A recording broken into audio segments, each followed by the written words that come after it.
Hey, this ain't a drill. Only time I'm playing is on the field. And when I'm on the field, no, I got mad skills. And you know we bout to eat this a fast meal. Y'all gotta pay for this heat like a gas bill. We keep on coming back, so yeah, they mad still. 716 make them pay with some bad bills. Red, white, and blue like Superman, so you know we eating at the Super Bowl. Kill the competition, set up the funeral. Josh Allen catching all the shots you go for. We callin' blitz. Ready to start, we ain't calling no quits. I'm the #1 draft pick. A lot of y'all talk, but I ain't hearing it. Only listen to Keyshawn and him. Talk about the Bills dominating on the field. All our players got them skills. Buffalo gon' make a kill when we talk about the Bills. Dominating on the field, and our players got them skills. Buffalo gon' make a kill.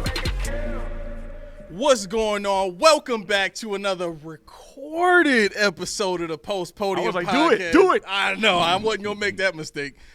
Listen. We wish we could have been with everybody live, but today is not one of those days. My but fault. we still got some heat for y'all. I can't wait to get this conversation started. My bad, y'all.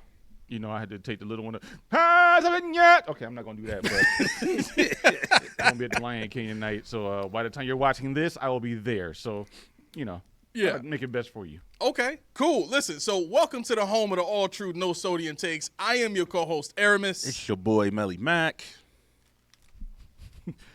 For the keys. All right, so now that I got the headphones off my head and I'm looking like a normal person now. No, you should do it. Huh? You should, like a 2K character.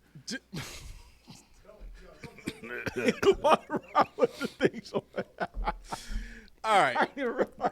We got to get this conversation squared away real quick before we get to post game with Jets Bills, because this has been burning in me all day long. This MVP conversation. It's been getting on my last nerve, fellas, and I can't take it no more. Yeah. I even feel betrayed to some degree by my pop on this conversation. Yeah. He called me talking about some, with all due respect, Pop, he called me talking about some, I don't know, Lamar Jackson's his numbers are better. His numbers are just better. I didn't know he was playing that well this season. This is my stance on it, and I want y'all thoughts on this. If the NFL moves the goalpost this year and votes for Lamar Jackson's third MVP in a row, just because he has better numbers than Josh Allen, we cannot respect NFL MVP voting ever again. That's where you started. I don't care anyway. Lo, honestly, it's really getting to that point. It really is, because if you think about it, in the last couple of weeks, you look at all the top shows, that's all they're talking about is the MVP debate. And unlike you, just like you, they're tired of it too. Like, why is it different? Why is it we talking about something different every week? First week is him, now it's him. Now, like, why is it changing so easily? Right. So I agree with you. Last year, so here's the point. Currently, right now, Lamar Jackson numbers are better than Josh Allen. Mm-hmm. But, ding, last year, Josh Allen's numbers was better than Lamar's. Exactly. But they gave it to Lamar because why? He had the better record, and he got the 1 seed. Yep. Right? So if it was last year, it's because of the 1 seed or the record, like you said, don't change it now. Right. Back then it was okay, but now it's all about numbers. Why wasn't it about numbers last year? Right. You know what I'm saying? Right. And at this point, I feel like it's getting me to hate Lamar Jackson, and I shouldn't, because he's a dynamic football player. But they're making us do it, man. He's a dynamic football player. Right. Josh is a dynamic football player, so is Lamar. And even case Craig Kurt, Saquon Barkley. Like, he's about to have a historic season if he breaks Eric Dickerson's record. So either one of those three guys are worthy of the MVP, and if they get it, they get it. I almost hope Barkley wins it just to save the entire conversation. Just so that we're not – Because, like, think about it like this. His season would be the most justified as an MVP. The most justified. You can't argue with breaking the rushing record all time. Right. Like, you know what I'm saying? The debate between Lamar and Josh, that would go on forever until next year's MVP. Yep. You know what I'm saying? This is the thing. If you're gonna go with that, I get it. But what is the Eagles' record right now? The Eagles? Yeah. Would they lose 3 games? Last 3 games. Hold on, let me make sure. They are. Is it 3 or 2? So they lost 2 or 3 games. Philly is 3, 13-3, just like the Bills. So they lost 3 games. Jalen Hurts is their leading touchdown man, rushing touchdown man. So I get it, but my thing is with Saquon Barkley in this day and age is he's the best running back in the league. That's the award he gets. MVP, they've made it so it's got to be a quarterback. No ifs, ands, or buts about it. It has to be a quarterback. That's how they made it. They constructed it this way. Yeah. Now, to your point, and I will indulge this conversation, not to be a Scrooge here. I'm not pro Josh, not pro Lamar. Everybody knows those are my two favorite quarterbacks in the league. Yep. But at the same time, if you're talking about subjectivity, this is the apex of it. This is what subjectivity is. There is no objectivity here. It's based on, but what is this? They're both exciting to watch. Yep. Lamar's got better numbers. Josh has a better record. What is this based on? So I don't really care that last year they did it based on the record versus based on, because I think Lamar had a gang of touchdowns last year too, with lesser talent per se, which is fine. But now it could be Josh this year. It could be. But if it's not, I'm not going to cry about it because, honestly, let's face it. If you're here like I'm here, we're Bills fans. We want our team to do what our team does. Right. And, they're saying is they want the MVP to be it's kind of, they say the representation of the team. No, that's not what MVP is. That's the Super Bowl is a representation of the team. Yeah. MVP is the player. Yep. Most valuable player, not most valuable group of players, not because this play, so if we want to do this the right way, let's do away with this the same way we do away with the Pro Bowl. It should be a popular vote based on peers. Yeah. Aaron Schatz and all those guys that vote. You guys don't know what you're talking about. You ain't seen them on the field. Right. What is Jay-Z? What's the thing about that is everybody doesn't play everybody all the time. So maybe Lamar, you saw Lamar when he was hot that day and he was unstoppable, but you never saw Josh. You never saw Mahomes, Right. Right. So it's never going to be perfect. And the thing is, we haven't had an MVP in decades. And we were young boys. Yeah, I had an afro when it's going down. I was still 6'6", but I had an afro. But the point is, it's now Buffalo chooses what have you done for me lately. Right. That's what it's never been that before in the city until this. Yeah. And for us to get slighted on this, fine, get mad. Go win a championship. I go back to the Nuggets again. Right. Jokic, 2 years in a row. Right. He got screwed over for Embiid, who doesn't even play anymore, really. So what do you say? Screw it. I'm going to get the MVP of the finals. Yeah. So Josh, if you get screwed over, go get the MVP. That's the one I care about. Yeah. Because that's our whole different dynamic. Yeah. That's a city's trophy because we got a Super Bowl too. Right. And I think you're right. I think they should just stop calling it MVP. Call it the best quarterback because that's essentially what they're creating it to be. Yeah. Just like and it's not like they can't do it because they did it to the comeback player of the year. Now it's called the Damar Hamlin rule. Because Damar Hamlin didn't get it last year, they went to Joe Flacco. Now they're saying in order for you to get it, you have to come back from an injury. Right. But what does that do? Now Sam Darnold, who went from this backup quarterback who was he was a bust, first round bust, to now he's playing lights out, and oh my God, like look what he's doing. Can't get it. Now he can't get it. Yep. He didn't come from an injury. Yeah. Right. That's So strange. I feel like if you're gonna just stop beating around the bush. If it's gonna be a quarterback award, make it a quarterback award. Yeah. Yeah. And don't call it MVP. Yeah, it's weird because the MVP is if you oftentimes the MVP is not even the same as the offensive player of the year. Like, how does that work? How does this person get this? You're the MVP, but you're not the best offensive player in the league. Right. At that in your own conference, how does that work? How does that? That's why I'm like, you know what? Hell with all this. I don't even care. Or do you think they should go with what about this? Do you think they should do like an all-pro style, like best quarterback, best running back, best wide receiver, best tight end, or no? It works for me because that's how I like the all-pro because that's by peers. That's the only one I like. I don't care about Pro Bowls or none of this other stuff. Yeah. I want to know what your peers think of you. Yeah. I look at it this way, and really the reason I'm bringing this up is because my hope is that we would all understand that there's no – and this is part of the conversation that I was having with my pop too. There's no level ground that you can put these two quarterbacks on that makes it a just conversation both ways. You know what I'm saying? There's always going to be a caveat to something. Yeah, Lamar Jackson's numbers are better, but his overall team is better than what Josh. Derrick Henry, right? You got an elite running back. Like I said, I don't know if we could put. Is it too early to put him in that conversation? Shut your mouth, damn it. But King Henry is King Henry. Come on, man. Yo, 305 carries, 1,783 yards, 14 touchdowns just for Derrick Henry alone. Wow. See, the thing about that, where I push back, not on you, but when I push back, actually, maybe I will just for the hell of it. That's fine. Do it. No, it's not even. It's It's really a not recorded it. episode. I just want to do that. I know. Give a little push. I'm Give going to a cut you little right push. out. No. The thing I look about, what I like about this is Derrick Henry, what did he do last year? And I really don't. I'm going to look it up because I really don't know what his numbers were last year. Yeah. Let's see. Derrick Henry last year, he went 280 carries, 1,167 yards. He was averaging 4.2. 350. He only had 11? Yeah. 350 carries in 2022, 1,500. It was averaging, where are we? 4.4. So he's a bolt carrier.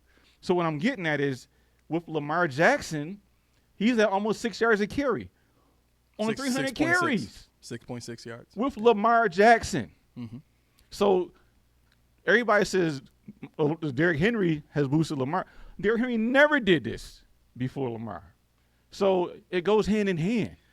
But what about that offensive line? That offensive line is geared to run the ball. Exactly. Right, but you got to think about it like this, though. If they're geared to run the ball, they run the ball. Why? Because they know they can run it with Lamar Jackson. They had the same pretty much the same line when they had no Derrick Henry. But they didn't have a 1,000-yard rusher. I know. That's what I'm saying. So, like, to me, everything changes when you get an elite running back in that system. Exactly. And well, here's the other part, too. When you combine that elite running back with an elite pass game, and let's be honest, the pass game was nice last year, too. It wasn't just running. Right. You know what I'm saying? Right. So when I'm looking at the overall team performance, Zay Flowers he's already over 1,000 yards. Name one Bills receiver that's Can close we just to 1,000 talk on that real yards. quick? Huh? Because that's the point I want to make later. I want to make that point later. What, the Ravens having a 1,000-yard receiver? Yeah. The you said name one bill. I don't want to name a bill because that's the point I want to make later. The Bills not having 1,000 Yeah, yards. I want to. Okay. Well, unless you want to do that now, which I don't think you do. Well, Because you got a point brewing right now. I'm just bringing that up as further proof that Josh Allen is working with less than Lamar Jackson is, and we can't seem to agree on what the definition of most valuable is. Right. That's the problem. You know what I mean? If you want to, right. Because at one point we had co-MVPs. Right. How can you have co-MVPs? Right. You know what I'm saying? I put an S on the have it MVPs if you will make it plural. Yeah. So, to some degree, I think you're right, Keith. To some degree, we have to stop caring as much. But I think what's so frustrating about this for me is this is my quarterback's first real opportunity at winning it. This is the first time he's been the favorite this late in the season. He's been top 3 or top 5 or top 10 basically since 2020. He was top 2 last year. Right. He was top 2 last year. So when my quarterback finally has an opportunity to step into that light where he has the hardware to be included in the same conversation as a Lamar Jackson and a Patrick Mahomes, you're not going to rob my guy just because you like the other guy better. Right. You know what I'm saying? Right. If we're gonna make a justified, if we're gonna make an objective and a logical decision on who the MVP should be, then the standard has already been set with what happened last year. They completely ignored what Josh Allen had accomplished on the field and looked at A, turnovers, and B, schedule. They overlooked all of that, and freaking Patrick Mahomes destroyed everybody's point about turnovers this year. They're 15-1, and he's leading the league in turnovers. I haven't heard not one announcer or analyst say, man, Pat Mahomes, he's leading it. That's bad. Not one person said anything about him throwing interceptions. Nobody cares. But let another quarterback throw interceptions. Exactly. I have heard people. You heard somebody say that? I've heard people say it. Yeah? I've heard, Really? like, this is statistically his worst season. They keep saying it. This is statistically his worst. Another interception. But no, they say but they're saying that this is his worst season, and he's still Exactly. No. They're saying it like that. Earlier on, they weren't. Earlier on, they weren't. Okay. You know, okay. they were actually like, wow, another interception. For Pat Oh, well, Mahomes. early on, yeah. Yeah, I mean, because it's now- still a shock to everybody. How can you but say now, when it's 15-1? You really, you would sound like an idiot if you say something about 15-1 Pat Mahomes. But that's the point. But see, this is the kick. What we're talking about. I think last show we talked about this. You know, Lamar Jackson last year, his receivers did what Josh Allen's receivers are doing now. Lamar's running back did not do what James Cook is doing now. But Lamar was the leading rusher and obviously leading scorer. Yep. You know, so for a 13-3 team, I get it. Okay, that's fine. I get it. There's a reason. Unless the defense, I don't know. The defense must have held court. They had Ray Lewis back there again. I don't know. But the thing is, you know, when you look at, you know, when you're talking about Josh Allen and the guys that we have now, I get it. I mean, I understand. You know, you're riding high. You know, we have what's perceived by the national media is a bunch of nobodies, misfits, broken toys, which is just absolute disrespectful. The guy that they bring in to save the day hasn't done diddly squat, really, in Amari Cooper, and that's not his fault. It's a mix of being injured and mix of still trying to learn the system, mix of just trying to push out Mac freaking Hollins. You know, I mean, there's a lot to be said for somebody, and they're talking about somebody that made Mac Hollins. No, Mac Hollins was a number 2 at one point, I think, right, in L.A. or in Vegas or whatever. In Vegas, yeah. Was he good? No, he wasn't great, but, you know, these It was guys his are not best broken toys. Right. Yeah. These guys are football players. They're better than you. Yeah. That's the whole thing. They're better than you. So for you to slap him in the face and say, "Oh, this is just 13-3." Well, I don't know if I can support that point. Like I've always said on the show, if I'm calling somebody trash, I mean relative to their peers. I'm not saying that I think they're trash as if I can beat them.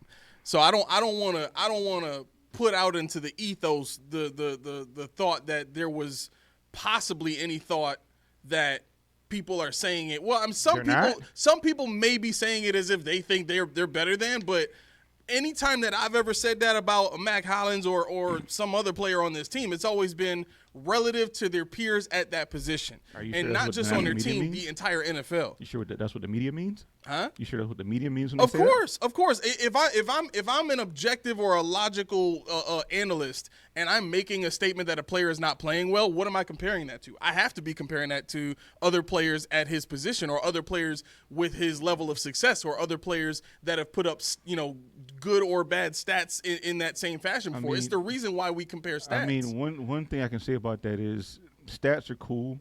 I'm saying this as a stats guy, but they don't tell the whole story. And if you ain't do what he's doing, shut your mouth. Right. Not you guys, but shut your mouth. And it's tricky. It's a tricky subject because half of the sports announcers are former players. Yes. So it's tricky. Like I agree 100% what you're saying, A. Like you're not saying that you can go do what Mac Hollins, but yeah, compared to other. But if I'm a former wide receiver, if I'm a former quarterback saying that, hey. But some of those guys saying, you can put me out there and I can do better than him. You know what I mean? But you realize what you're saying, though? You're 100% right. And what he said is where I'm getting at. When have you ever heard not Steve, because he does, but LaShawn McCoy or somebody, who do they say is garbage? They give credit to people that play the position a lot of times. Shady has said a few people. No, he will. But he hate Dak Prescott. He's saying he do. But what I'm saying, well, yeah, he played against him. But what I'm saying is when you play a position, you don't usually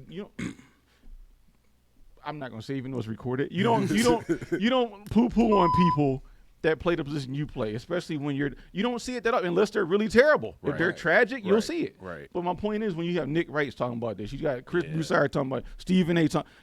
Stephen A. You averaged 1.2 points a game in college. Family, shut up.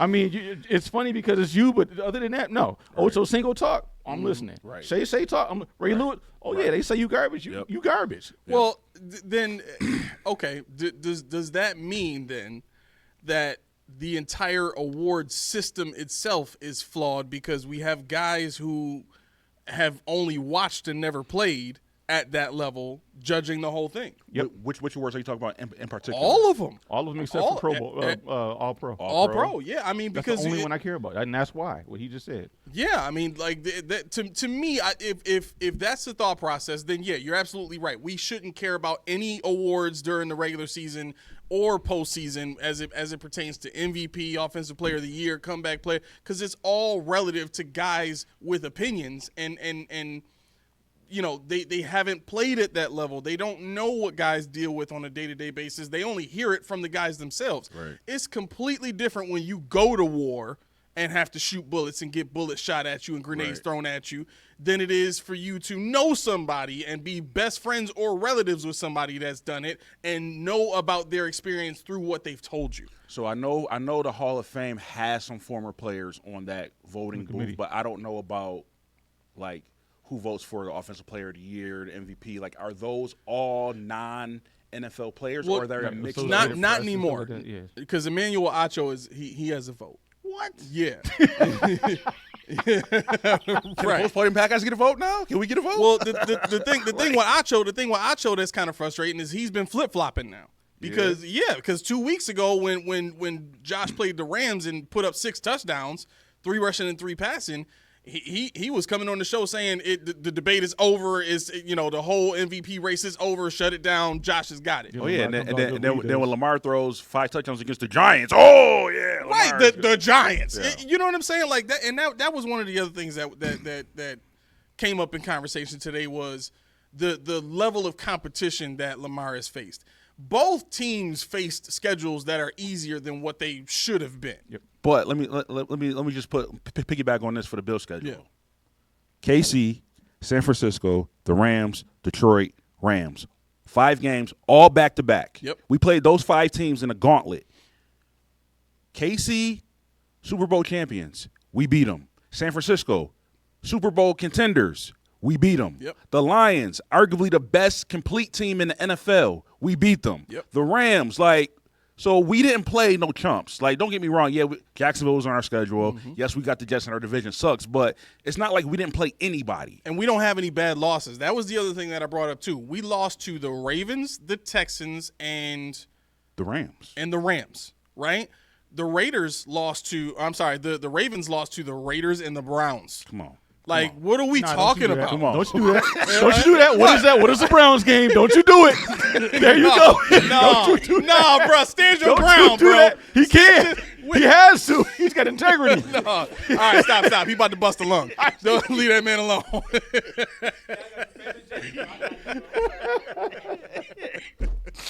Mac fighting something off. We got to back up off him. So, but like that's, bro. When you.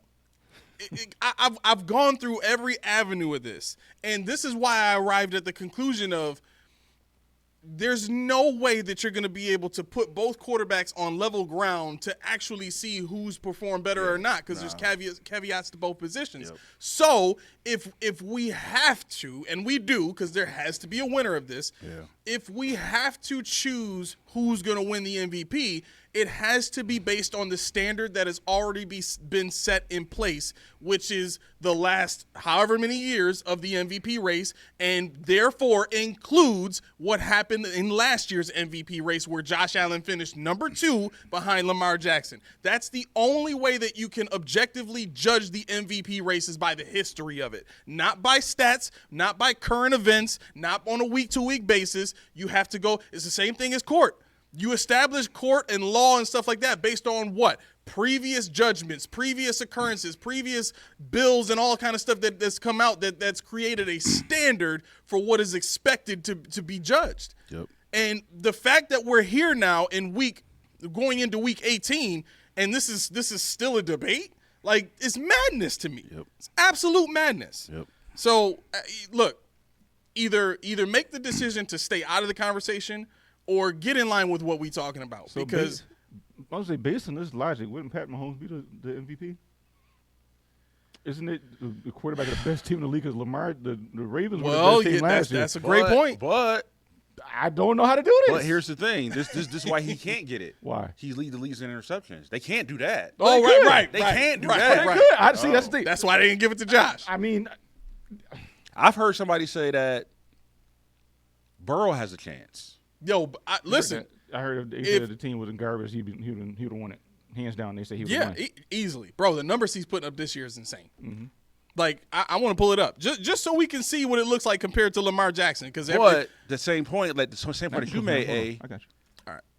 We can't make it a fair playing field because the reason I'm not taking nothing away from Joe Burrow, but part of the reason why he has so much stats and so much stuff because he's always behind. That's true because his defense is terrible. Yeah, you know what I'm saying? Yeah. So he's always throwing and trying to, he's always trying to win. He's never, all right, we're just going to kill the clock or we're just going to play regular, protect the ball football. He's never played that way because he's always playing from behind because his defense sucks. Yep. So his numbers, and like I said, I'm not taking anything away from him because if you get that many yards and that many touchdowns, you're good. Yeah. But on the circumstances that what you're doing it, if Lamar was always playing from behind and Josh was always playing from behind, the numbers would be way higher. Yep, I agree. And I think that's a great point.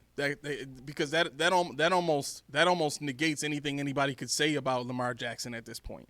Because if you look at what the Ravens have been all season long, for the last month, maybe month and a half, they've been the best pass defense in the league. You know what I'm saying? So and to be honest, that's really when Lamar Jackson started to really come into the conversation of battling with Josh Allen for MVP. That's when the conversation started to get interesting because now the entire team looks dominant, and because Lamar Jackson has so much time on the field because his defense is forcing people off of it, of course he's going to look great, and of course the numbers are going to look good. All right, so numbers. I mean, it don't hurt that you got T. Higgins winning before he got hurt. You definitely got Jamar Chase. Hey, listen, don't hurt. You're right, but the same thing goes for Lamar Jackson because at this point, I would take Rashad Bateman, how he's been playing the last month, and Zay Flowers over the guys that we have. Like what the numbers, have, yeah. So Zay Flowers has already got he's got 73 receptions on 114 targets, 1,047 yards, 4 touchdowns. Okay, fine. Is this the new offensive coordinator this year? Todd Monken, yeah. That's probably why. Well, no, he came in. He was here. He was here last year. Yeah, so once he got here is when the offense started to be good. So Rashad Bateman just came on. He's got 40 catches, 64 targets. That's a really efficient season. There's 40 catches, 64 targets, 680 yards, 8 touchdowns, right? And you say, okay, receivers are pretty good. But then you also add into that Mark Andrews with 51 catches on 61 targets, even more efficient, 619 yards, 10 touchdowns. I don't think we have a receiver with more than 5. No. Do we do? No, I'm saying. You know what I'm saying? So what's Mac Hollins got? Mac Hollins has 4. Mac Hollins has 5. He's got 5. Is he our leading? He's our leading. He's our leading touchdown. Because Shakir's got 4. Yep, Shakir's got 4. Coleman's got 4. I think he has the most catches, but he only got 4 touchdowns. All Maxwell does is catch first downs and touchdowns. That's it. Pretty much. Only 5 of his catches this year have not been for first downs. That's crazy. Upgraded Gabe Davis. Yeah. Shakir is still the most efficient receiver. Absolutely. 76 catches on 100 targets. But Mac Hollins is not that far behind. 28 catches on 46 targets. Kincaid is just about there with 44 catches on 75 targets, 448 yards, and 2 touchdowns. That's our best tight end right now. And here we are looking at Mark Andrews and Zay Flowers and Rashad Bateman. I mean, Rashad Bateman has more yards receiving than everybody on our team except Shakir. I'm not going to touch that yet. I'm going to let Ruminate I mean, because we know why. Yeah. We know why. Yeah. Why is that? Because the type of offense that we run. Yes. Yeah. Like, our offense is not predicated to a one target share guy or this target share guy. Like, we spread the ball out to everybody. Okay, I got to go here now. Can we start with this everybody eats garbage? Please. Because as you just illustrated, I look back on historic teams. You look at, everybody talks about the Green Bay Packers when they're in their 4-headed monster wide receiver, whatever the case may be. None of these teams have their leading guy with as poor numbers as our leading guy. Not one of them. Everybody eats. Yesterday, our leading receiver came on a screen pass from Mitch Trubisky Dime, baby. elevated. Dime. You know what his time throw was? 0.9 seconds. Ooh. 0.9 seconds. That, bro. I do so much. You just put that in the text through a dime. I was like, oh man. Shut up. Right. I'm like, okay. So you look at our numbers. You got you had Keon Coleman, who had a great catch. See, this is the thing. He like stole that though. Yeah, he stole it. I don't He stole care. it. Yeah. Touchdown. That was Ty Johnson. I don't right. care. Bro, Touchdown. Ty Johnson was like this. Yeah, he was like this. Keon said, "Mine."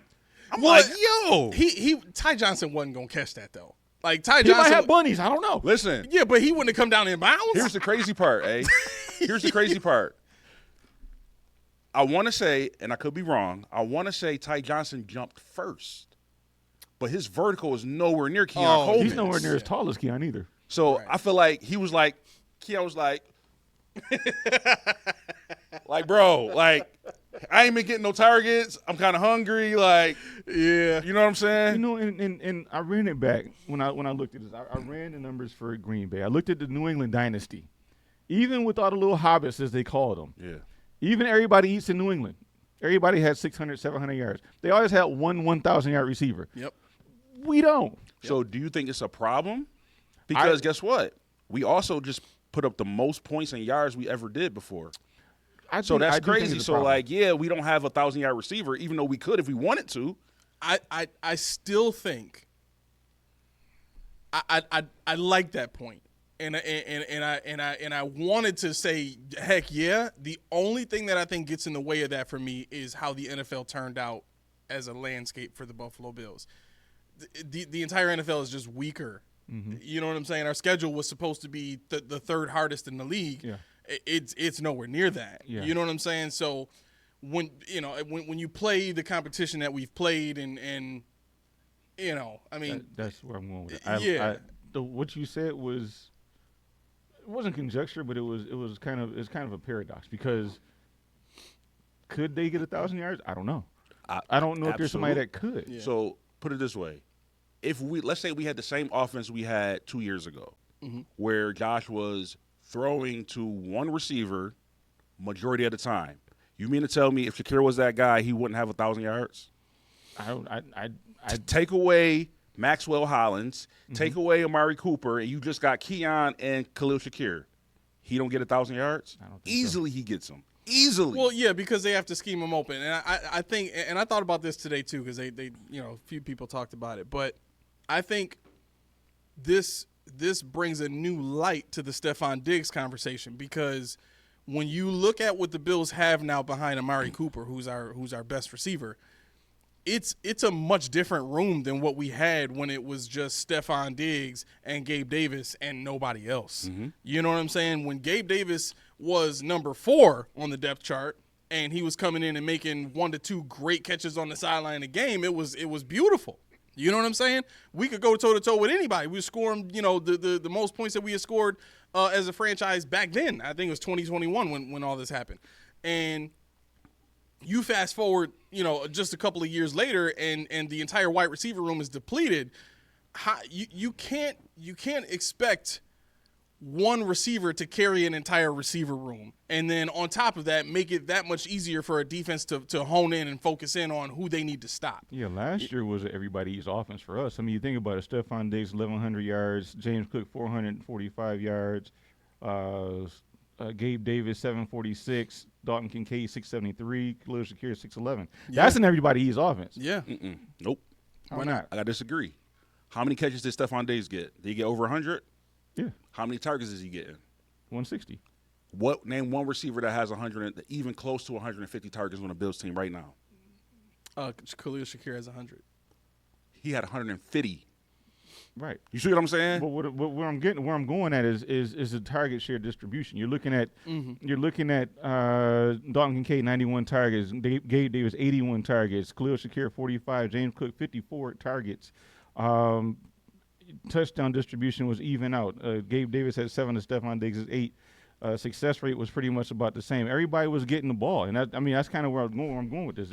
It does look very similar. It's the only difference is Davis, Kincaid, and Diggs have a bigger piece of the pie. Because if you look at this year, Shakir's got 100. The only person close to him is Kincaid at 75, right? Then you got Coleman with 47, Hollins with 46, Knox with 33, Cooper's got 32, Ty Johnson's got 23, James Cook's got 38, Curtis Samuel's got 38, Ray Davis has 16, MVS, who's not even here, had 9.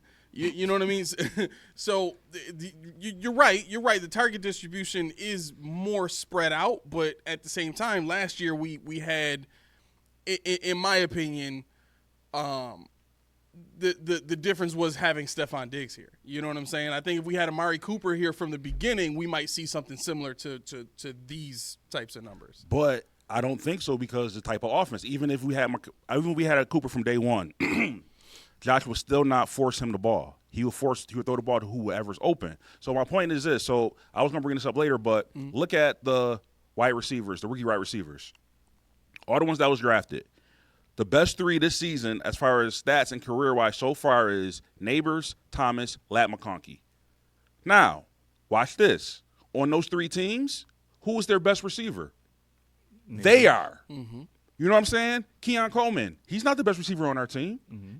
Khalil Shakir, and you got Amari Cooper. Mm-hmm. So what I'm saying is they all have, I think Ladd is a little bit shy, but most of those guys have 1,000 yards and over 100 catches.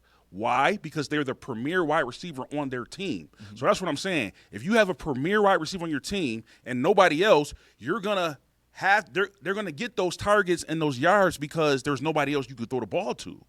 But the fact that too, none of those 3 players have ever had a running back have more receiving yards than they have. We've had that happen 4 times, where our leading receiver was a running back. Because in 4 games, you mean? Yep, because we're not throwing the ball to one person. It's spread out every game. Right. So all those other offenses are not predicated like that. Other offenses is, hey, Malik Neighbors is getting the ball. Hey, Brian Thomas Jr. is getting the ball. There's no other option. They're getting the ball. To your point about the Chargers, though, everybody's concept doesn't exist there. And that's what I'm saying. Well, the thing is, they don't have the talent. You know, I don't think. I mean, you look at them now. Not in the wide receiver. Yeah, no. You look at. They tried with Quentin Johnston. They tried. Boy, they tried. He has 35 misses on 77 targets. Yeah, he's got a decent amount of targets this season, too. Yeah, beefy. It's beefy. Josh Palmer, 65 targets, 39 catches. I mean, your Ladd McConkey, 1054. He's their best outside receiver. Yep. Palmer. And the next closest person to Ladd McConkey in yardage is Josh Palmer at 584. So that's really not everybody. That's just abysmal. And next year it's not gonna exist next year because everybody knows now. Ladd McConkey's the guy we got to take away. Yep. I think he's still their best receiver. No, he will be. And that's why they got to take him away. And they're still going to force feed him the ball. Well, right, but you do that with your best receiver, right. And I think that's the point that I look at it like this. Shakir is our best receiver right now, right? He's got 76 receptions on 100 targets. If we didn't draft Coleman and we didn't have Cooper, you know what I'm saying? Shakir's easily 100 catches, 1,000-yard receiver. Right. Easily. And I think that's kind of the point that we're looking at is most teams don't have all these guys that we have. You know what I'm saying? So the idea that we have chosen this year to be everybody eats, I think to what Key is saying, it's kind of silly because we were the same way back in 2020 and 2021 when we were throwing to Shady McCoy. Or I'm sorry, not Shady McCoy. We were throwing to Singletary and Moss and we had Beasley that was getting like a lot more targets than Diggs was, and you know what I'm saying. Like we had a bunch of mouths to feed in that offense. And oh, by the way, I think Dawson Knox had his best season in what 2020. 2021, I want to say. 20, right, where he had what 9 touchdowns or something like that. Mm-hmm. So I just think the your point is valid in the sense that it works because we have all these mouths that can eat. Right. So basically what I'm saying is, if we wanted to, we could easily have 1,000-yard, 100-yard receiver. Yes. If we wanted to, easily. Yes. What I'm saying is because of the offense that we're running, this is the reason why we don't. That's why we don't, because we're spreading the ball out to multiple people, not just one person. Right. That's all I'm saying. Okay. But you know what though? Again, what these points present really just goes back to the initial point that I was trying to make in the first place, which is you cannot put these two quarterbacks on the same plane to be judged. You can't. The only way that you can judge this conversation is by the precedent that's been set. You know what I'm saying?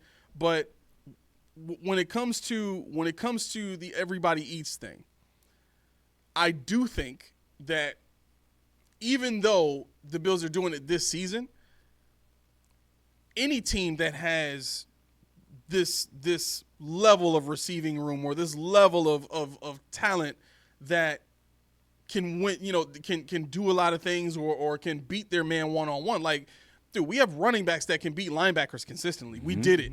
Mm-hmm. You know what I'm saying? We have tight ends that can beat safeties. We've seen it. Mm-hmm. We've seen it happen in the same game even. Mm-hmm. You know what I'm saying?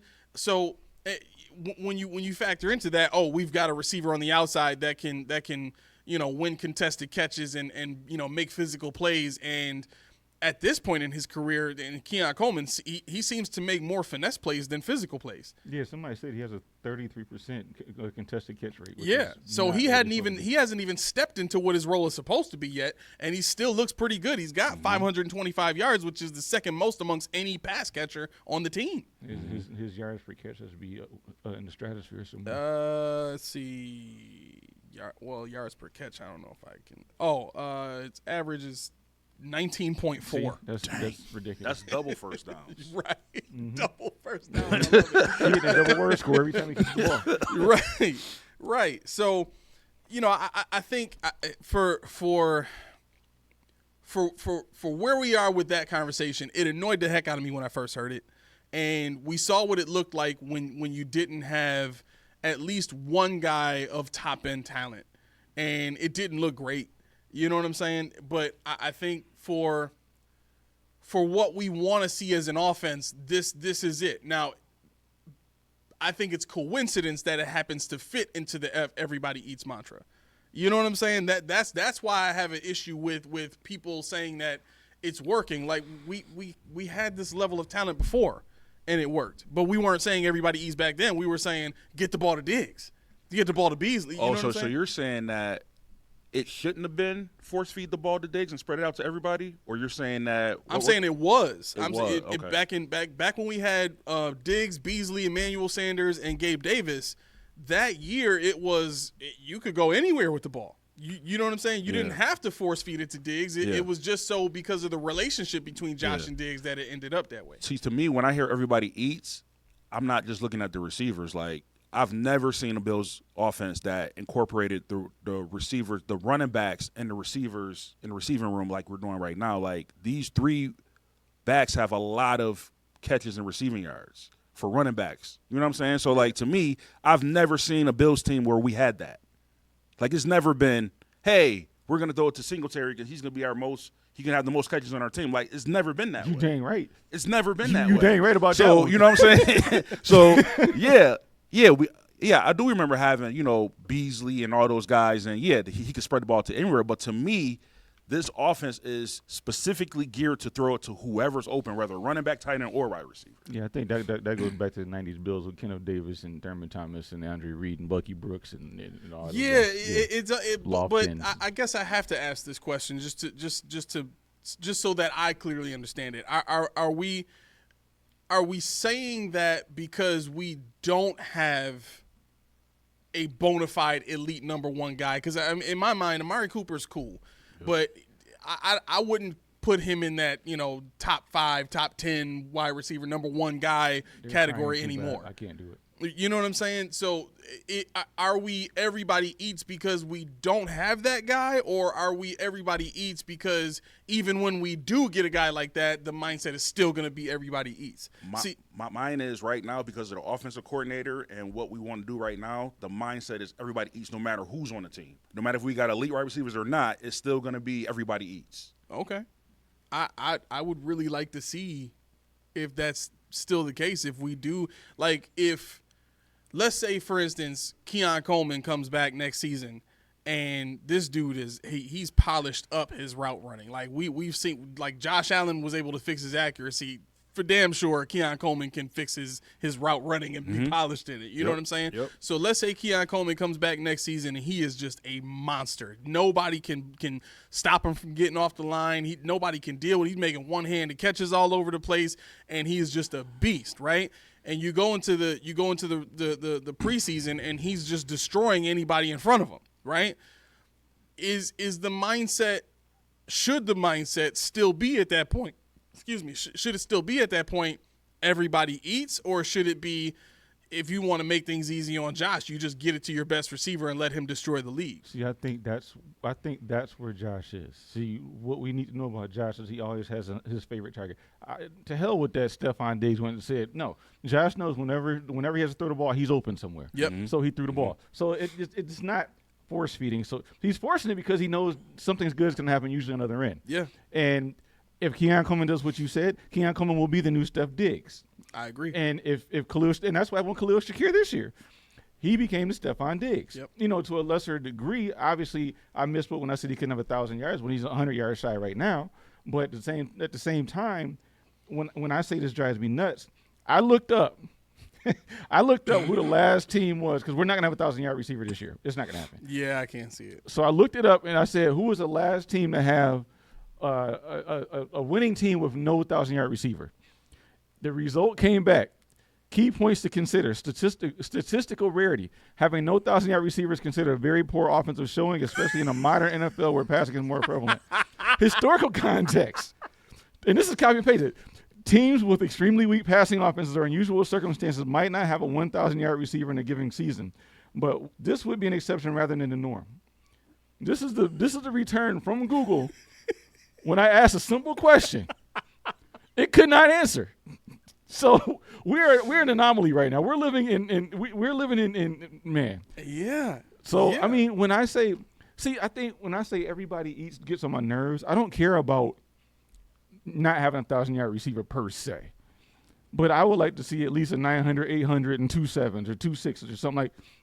But we're not going to have that. I could care less, bro. As long as we're winning games and Josh is having a season, I don't care if our receiver has 1,000 or 500. Well, I don't care about the number per se, but I care what comes with it.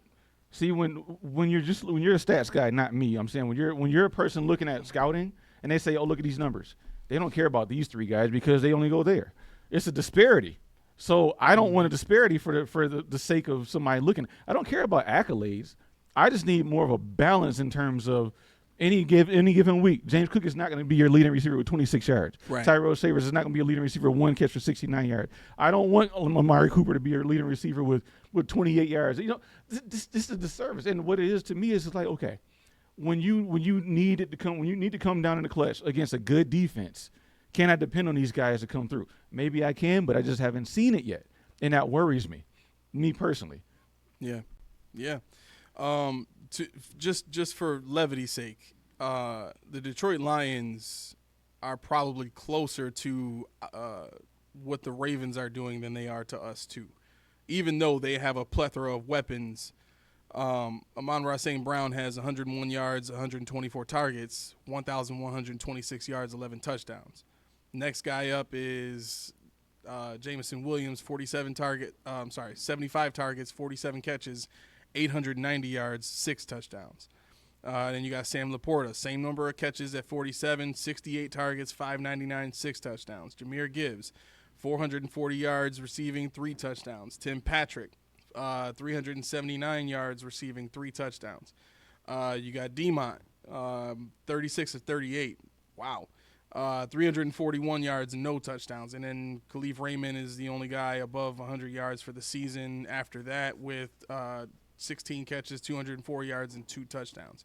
So they spread the ball around a lot too. And to be honest, this is more of a reflection of what this team would be next year without Amari Cooper. You know what I'm saying? If Shakir is going to take that next step again, in terms of being the number one receiver on this team. 124 is not that far off from 100 this year. You know what I'm saying? He could very easily have 10 targets in this next game in just a half if he really wanted. So I guess my point in bringing this up is we're actually not that far off from another team with a lot of weapons that really doesn't preach the mantra of everybody eats. They just kind of get the ball to their playmakers. Right. You know what I'm saying? Right. So I think we can all agree it's fine doing it, but talking about it as if this was a decision that you went into the season with that you were going to start using from now on,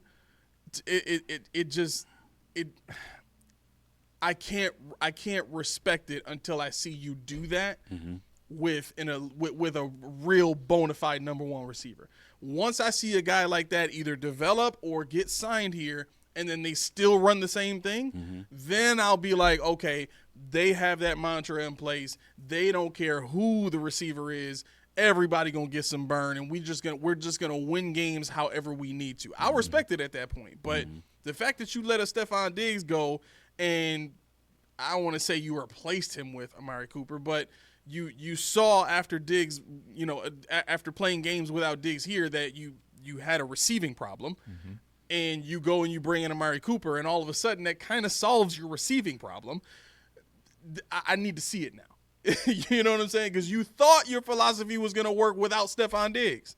You know what I mean? But you found I at least need a 1B level guy. So yes, that's the concern from what you just said.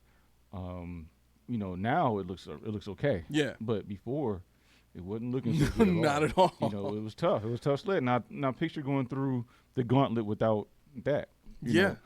Yeah, and I'm not a proponent for saying that Amari Cooper was the catalyst to get everybody to be good. Yeah. But at the same time, it's like, okay, had we finished how we started with the wide receivers, something had to happen. Something would have definitely had to occur. Right. Yeah, I mean, conversely, imagine what the Bills would be if they started the season with Cooper. You know what I'm saying? If they just traded for him later in the offseason after Diggs had already gone, they got rid of him. Like, do we really think that we get blown out by the Ravens at that point when their pass defense was terrible still at that point? Do we think that Josh would be 9 of 30 against the Houston Texans? No, probably not. You know what I'm saying? So, again, I just need to see it. I need to see it.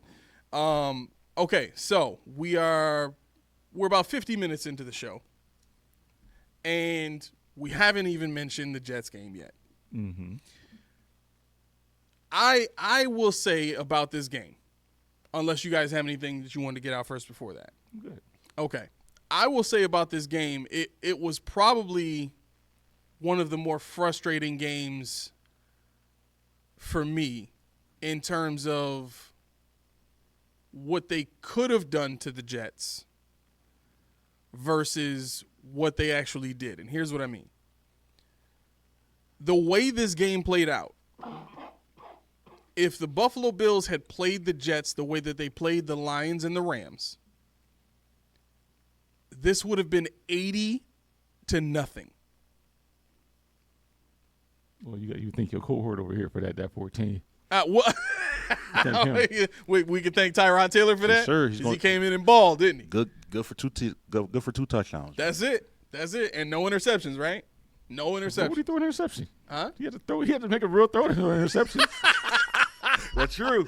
That's true. Had to try something. So I think that's the part that frustrated me is you got 40 points. Well, I'll say 32. You got 32 points by Josh Allen and the starters when you could have had 60 by the time Trubisky came in. You know what I'm saying? If you had taken this seriously and you wanted to just set a precedent for how you're going to play football. After the game, Sean McDermott said to the team and the defense specifically, this is the level of play I expect to see going forward. See, I had a problem. I didn't hear it, but I have a problem with that thought. A lot of people were talking about the defense as they played yesterday is solid. No. The Jets were trash. Right. The Jets were horrible. Matt, what do you think? You think it was the defense that forced the Jets to be trash, or you think it was the 4-11 Jets? So Don't forget about the Gangsta Paradise on the boombox. Listen. To me, it's a combination of both. Again, we're talking about a team who won 5 games. Like, come on, man. Like if we wanted to, it could have been 40-0. If we wanted to, like, I don't need to put up 60. I don't need to put up 50. Like, it's the Jets. Like, nobody cares about the game anyway. Like, let's be honest. Who cares about this game? Really? Nobody in media is talking about the game. It doesn't count for anything. It's a no-brainer. Like, just going through the motions. I was gonna say, to your point, I think I said on last show they might pull the starters at halftime, and that was kind of what I thought was gonna happen. At the 20, somebody I me, they're like, "Where is the scoring?" I'm never. I think Dorothy said in the text like, they're not scoring the Bills. It was like 13 or whatever they had, and I'm like, I'm just sitting here like I was watching it, but I wasn't ingesting what I was seeing. Yeah, same. So I'm like, and then all of a sudden they start to get cooking, and she's like, never mind. I'm like, okay. But you got to think about it. How many penalties marshaled us down the field? Oh, my God. How many penalties did we have on their side that moved them back? Listen, on both sides, I can honestly say from a Bills fan, on both sides, those penalties was egregious on both sides. The one on Josh, come on, that's not a penalty. What about the one on Aaron Rodgers? Dude, the one where he hit Josh and Josh felt that's not a rough end. Like, come on, like they were just way too flag happy on both sides. The Aaron Rodgers one was funny. That was like, he threw an interception. He pushed him. Like, he didn't fall or nothing. Yeah, right. He's a quarterback. I will say this. I don't think the game mattered from the standpoint of, impact on what happens for the playoffs or anything like that. I think you're right. The game itself didn't matter. But the reason why I get frustrated about the Patriots game and then this Jets game is because of, the MVP conversation and what it does. Josh Allen is now ahead by, I think, 225. He's minus 225 or something like that. 300, I just heard. Huh? I heard 300 earlier. It might be. It might be that now. But and the other part of this too is the politics, like I talked about. You know what I'm saying? If Sean McDermott is having this mindset of this is what our standard of football needs to be, and defensive, like he even mentioned like specifically defense, like defense. Like, this is what I expect from you. Okay, well, why didn't we take this mindset into the Patriots game then? Why did we have to hear from the quarterback that you were trying not to put things on tape? Yeah. Wait a second, I thought you were focused on this week and this week only. If it was about playing the opponent that's in front of you, well, then you're supposed to give them your all, ain't you? You're supposed to blow them out. You're supposed to play Buffalo Bills football. What is Buffalo Bills football if not blowing people out? You know what I'm saying? I mean, you've shown that you can go toe to toe with the best. If you can imitate that performance in which you've shown you did it 2 weeks in a row, then those scores and those performances from Josh Allen and those turnovers that you've gotten in those games, that needs to be carried over every game. You got to play every game like it's the playoffs if you want to be taken serious as an elite team. But I think because you have a head coach that's trying to, load manage or manage perceptions or manage injuries and all this other stuff that really, some of it is supposed to come before the politics of it, but it bothers me. It bothers me that there's contradictions underneath the media speak that the head coach and this team puts out. You know what I'm saying? You're not actually doing what you say you're trying to do. What you're doing is you're giving me a piece of doo-doo and telling me it's cheesecake. You know what I'm saying? Like, if you really cared at all about becoming what the Kansas City Chiefs are, then you'd focus like they focused back in I think it was 2019 when they was it 2019 when Patrick Mahomes threw for 5,000 yards? I'll take a look.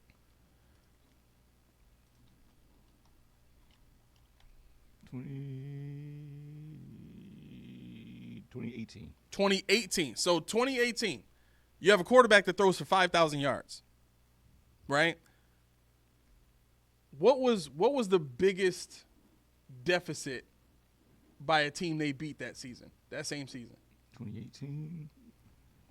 It's right there. You passed it. No, it's just Patrick Mahomes Oh, stats. okay. Actually, I could do it here. Let's see. I got 10 here. You got 19 there. So the most points they gave up that season was 27, right? And that was to Carolina. Yeah.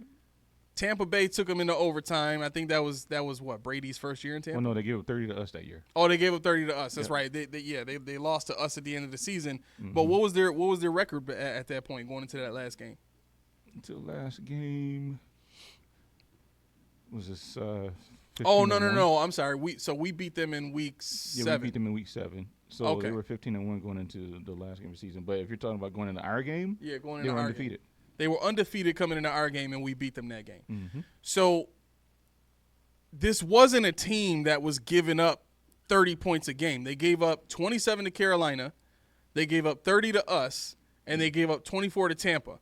The next highest total after that is 25 to Cincinnati. They beat Cincinnati by 1 point. So it wasn't as if they needed to throw for 5,000 yards. That was their offense. Oh, I thought you said they were 15-1 and they played us and we beat No. them.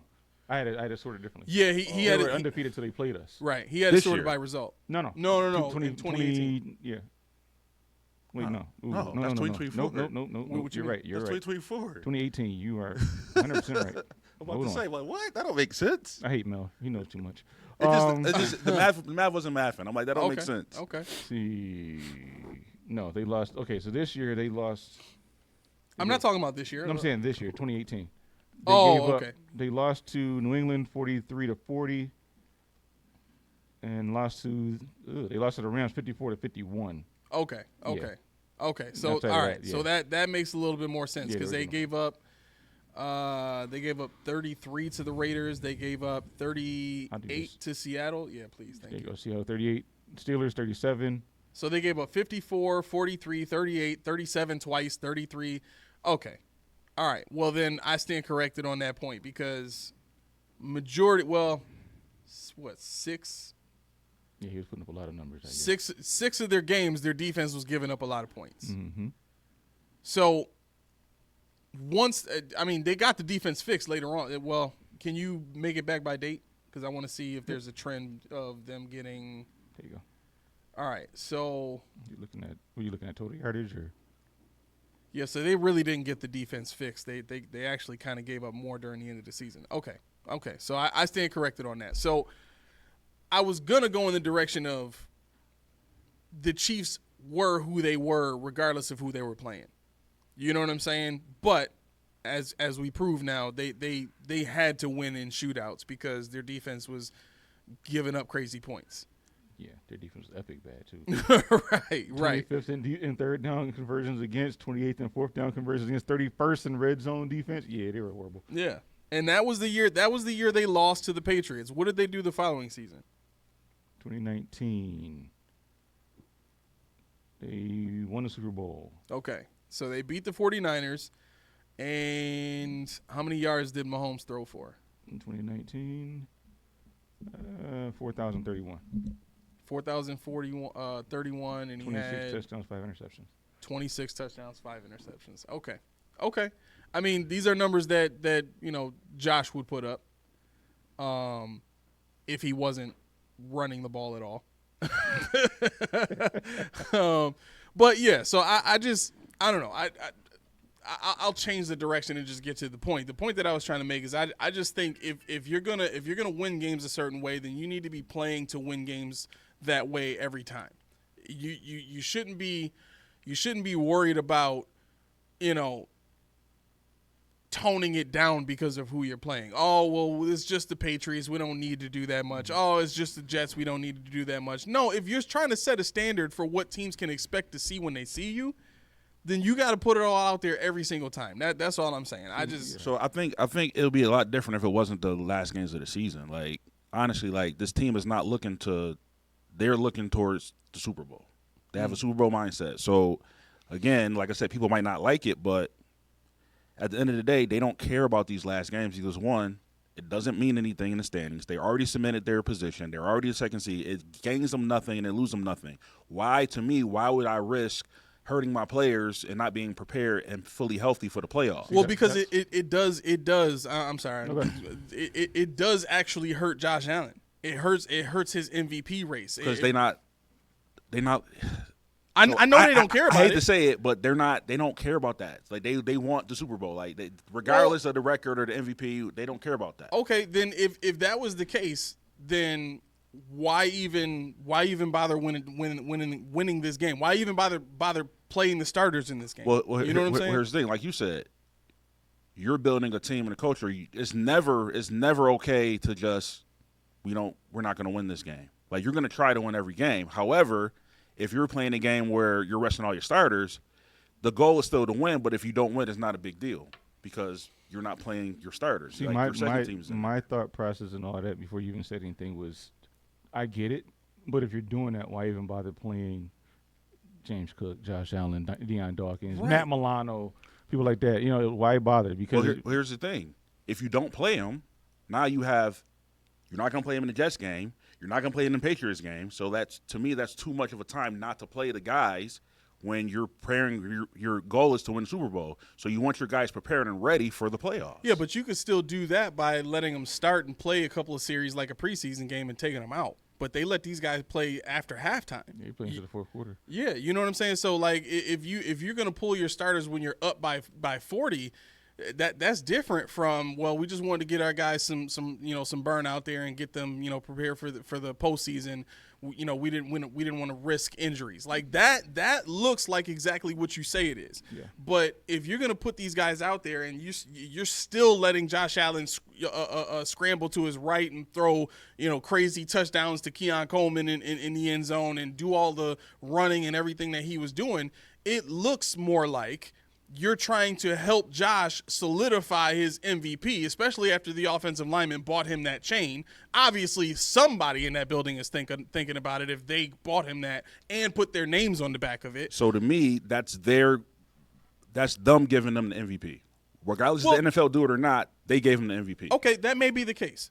But you still can't justify the players playing into the fourth quarter if they don't care about the MVP. If it's about just beating the Jets, they were up on the Jets at halftime. They could have let it go. Okay, so the other thing is you got fans in the stands. This is at home. You're not away. You're at home. Well, then why pull them out in the fourth quarter? Because the game is over at that point, and it's the fourth quarter. The game was over at halftime. Why not at halftime then? First of all, again, these guys like. If you're a player, are you going to want to play or are you going to want to sit? It doesn't matter what I want. It does matter. No, it doesn't. I'm not the Josh coach. says it don't matter what he wants. Well, I know. I Listen, know what you're saying. The thing is, like, we nitpicking over stupid stuff. Like, bro, they won the game 40 to 14. That's not the premise of the point. The point. I mean, I know what you're saying, but the point is when you say, "Well, do I want to do?" That's the coach's decision. That's his head on the chopping block if I get hurt, not mine. I get my money. I'm playing next year unless something catastrophic happens. He's not going to be here if he makes the wrong decision and has Josh get a massive head injury and he can't play next year or something happens with ACL. That's his butt on the fire. He got to answer the question, not Josh. Of course Josh wants to play. Of course he wants to play in the Pittsburgh game. But the point is, at this point when it's locked up and there's nothing left to play for, what are you doing? Are you, like you said, are you going to play football? Are you just going to show? That's the thing. Are you showing or are you playing? There's two different things here. I think – I'm sorry, go ahead. What's the difference? Between showing and playing? What's the difference? Putting 17 on the field, just to say I see 17 on the field versus playing when you have 17 running a game plan to win the game. Again, if the game is already won, what's the difference? So pull him off the field. That's what I'm saying. But what if he don't want to come out the field? I don't care what he wants. He's not the coach. It don't Key, you can't say that, dude. Yes, if this is your franchise quarterback. If your boss tells you to sit down, you're done for the day, you're done for the day. No. That means then Josh Josh above anybody else would absolutely go sit down if Sean was like, all right, you done for the day. You telling me Josh didn't want to play in a fourth? Right. Josh, he has a protected. He wants to play the whole game. So again, even if he did want to play the whole game, right? At some point, like for example, the reason why I say this is if it was all about the MVP and making Josh look good, he would have ran in that touchdown instead of giving it to James Cook. And I would have lost my mind. But again, Josh Allen is not like again. Yes, would he like it? Yes, but that's not what he's looking for. So he could have said, "Yeah, let me get all the stats and we pad my MVP stuff." No, who you want? Give it to James Cook. Let him run it in. Like, okay, so that's showing. That's what I mean by saying showing. Right. I think this, and I'll take it back to what you said about, you know, getting riled up over silly stuff. I think it comes down to this, and this is why I take the issue that I do with what happened in this game is what are we gonna say if the Bills get booted in the divisional round again? That's probably what's going to happen. We've been saying it since the season started. No, I know, but It's going to happen. right, okay, but what past all that, what are we gonna sit here and say about this team when it happens? Again, to me, it goes on the why they lost the game. Okay, How they lose the game. Why did they lose it? How do you think they're gonna lose in the divisional round? Yeah, Either- don't say it because you're a sage. So what he says is going to happen. Either it's going to be an egregious penalty, or the defense don't show up, or like something along those lines. Like I can't see it where the Bills go, you know, toe to toe, and all of a sudden it could be a missed field goal kick. Like anything can happen, but I don't think that the Bills are going to do it. Let's stick with those two premises, okay? Let's stick with an egregious penalty or the defense didn't perform well. Mm-hmm. If either one of those things happen, what are we going to sit here and say about this team after yet another divisional round exit from a defensive head coach and his defense doesn't perform well in the playoffs? What are we going to say? They're going to say the same thing. We can't beat the Chiefs in the playoffs. What if it's not the Chiefs? What if it's the Ravens? I can't see that happening against the Ravens or any other team but the Chiefs. Okay. So if we lose to the Chiefs, in your mind, there is no other discussion other than it's the Chiefs. We just can't beat them. That's it. Or, like I said, it depends on how do we lose that game. Well, I'm going by the premises you gave. So the defense just fell apart. They couldn't cover the Chiefs. Chiefs, you know, did whatever they wanted to do on third down. They scored, and let's say both happened, and they had an egregious penalty. Let's say both happens, right? So what do we say about the Buffalo Bills in terms of not from the standpoint of what went wrong, but what are we going to say in terms of what this team brought into the playoffs with them to prepare themselves to go up against the same team that has kicked them out the previous 3 seasons? So here's the thing. Like we said it before, we don't have enough elite players on defense.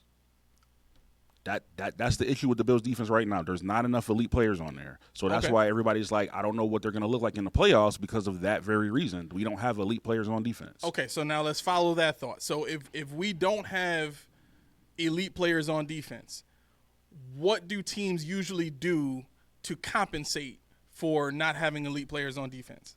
They can only play with who they got on the field. That's all they can do. They can't do nothing else. What else are you going to do to compensate? Well, we've seen Lou Anarumo win games with the Bengals, making plays on defense, getting sacks, getting turnovers, things like that. I mean, it can be done.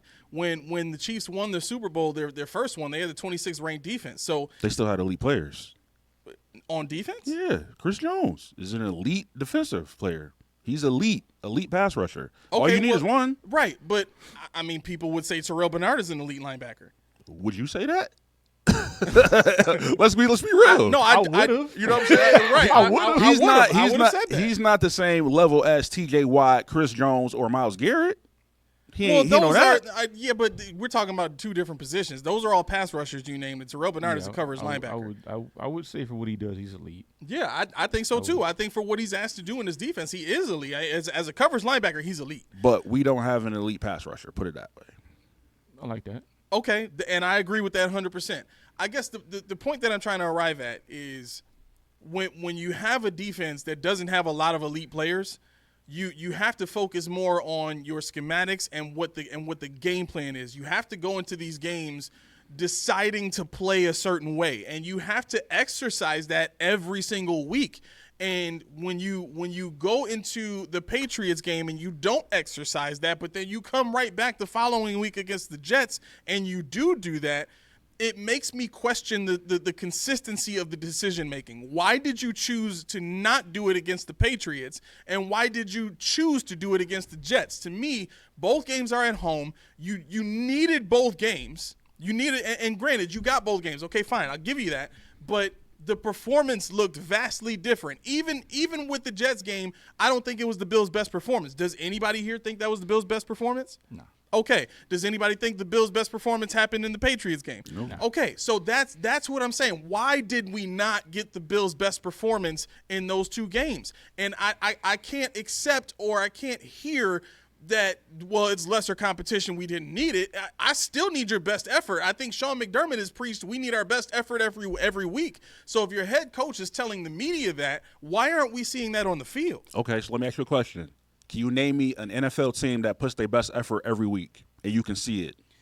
I can name you teams that put their best effort forward and it's not enough.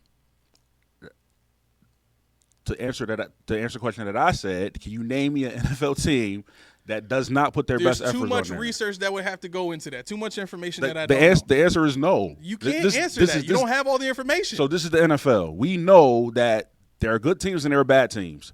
I could show you every good team played a bad team and they did not play it their best. Like, it happens. It's the NFL. At any point did the Bills come out and say, man, that Patriots team, we tried to do everything we could and we just couldn't win that game? They didn't try to do everything they could. That's my point. But Aramis, why do you need to see that if a game doesn't count, it don't matter? Because my point that I brought up about the Chiefs, this all goes back into that point. The Chiefs don't even do that. I think this is where The I'm Chiefs with don't do that. They can't. This is where I'm with this. They're limited on offense. I like this dissection because both of you guys are accurate in the sense that Mac's point is they don't have to put their best foot forward every week, which is true when you have talent. Exactly. When you have guys that are elite and can go out there and just do it with their eyes closed, Mac's right. What you're saying is when you get to the playoffs, anything less than your best effort, we going home. Right. So I agree with both of them. I agree with that too. But these two games, they ain't the playoffs. We ain't there yet. Well, I think A is.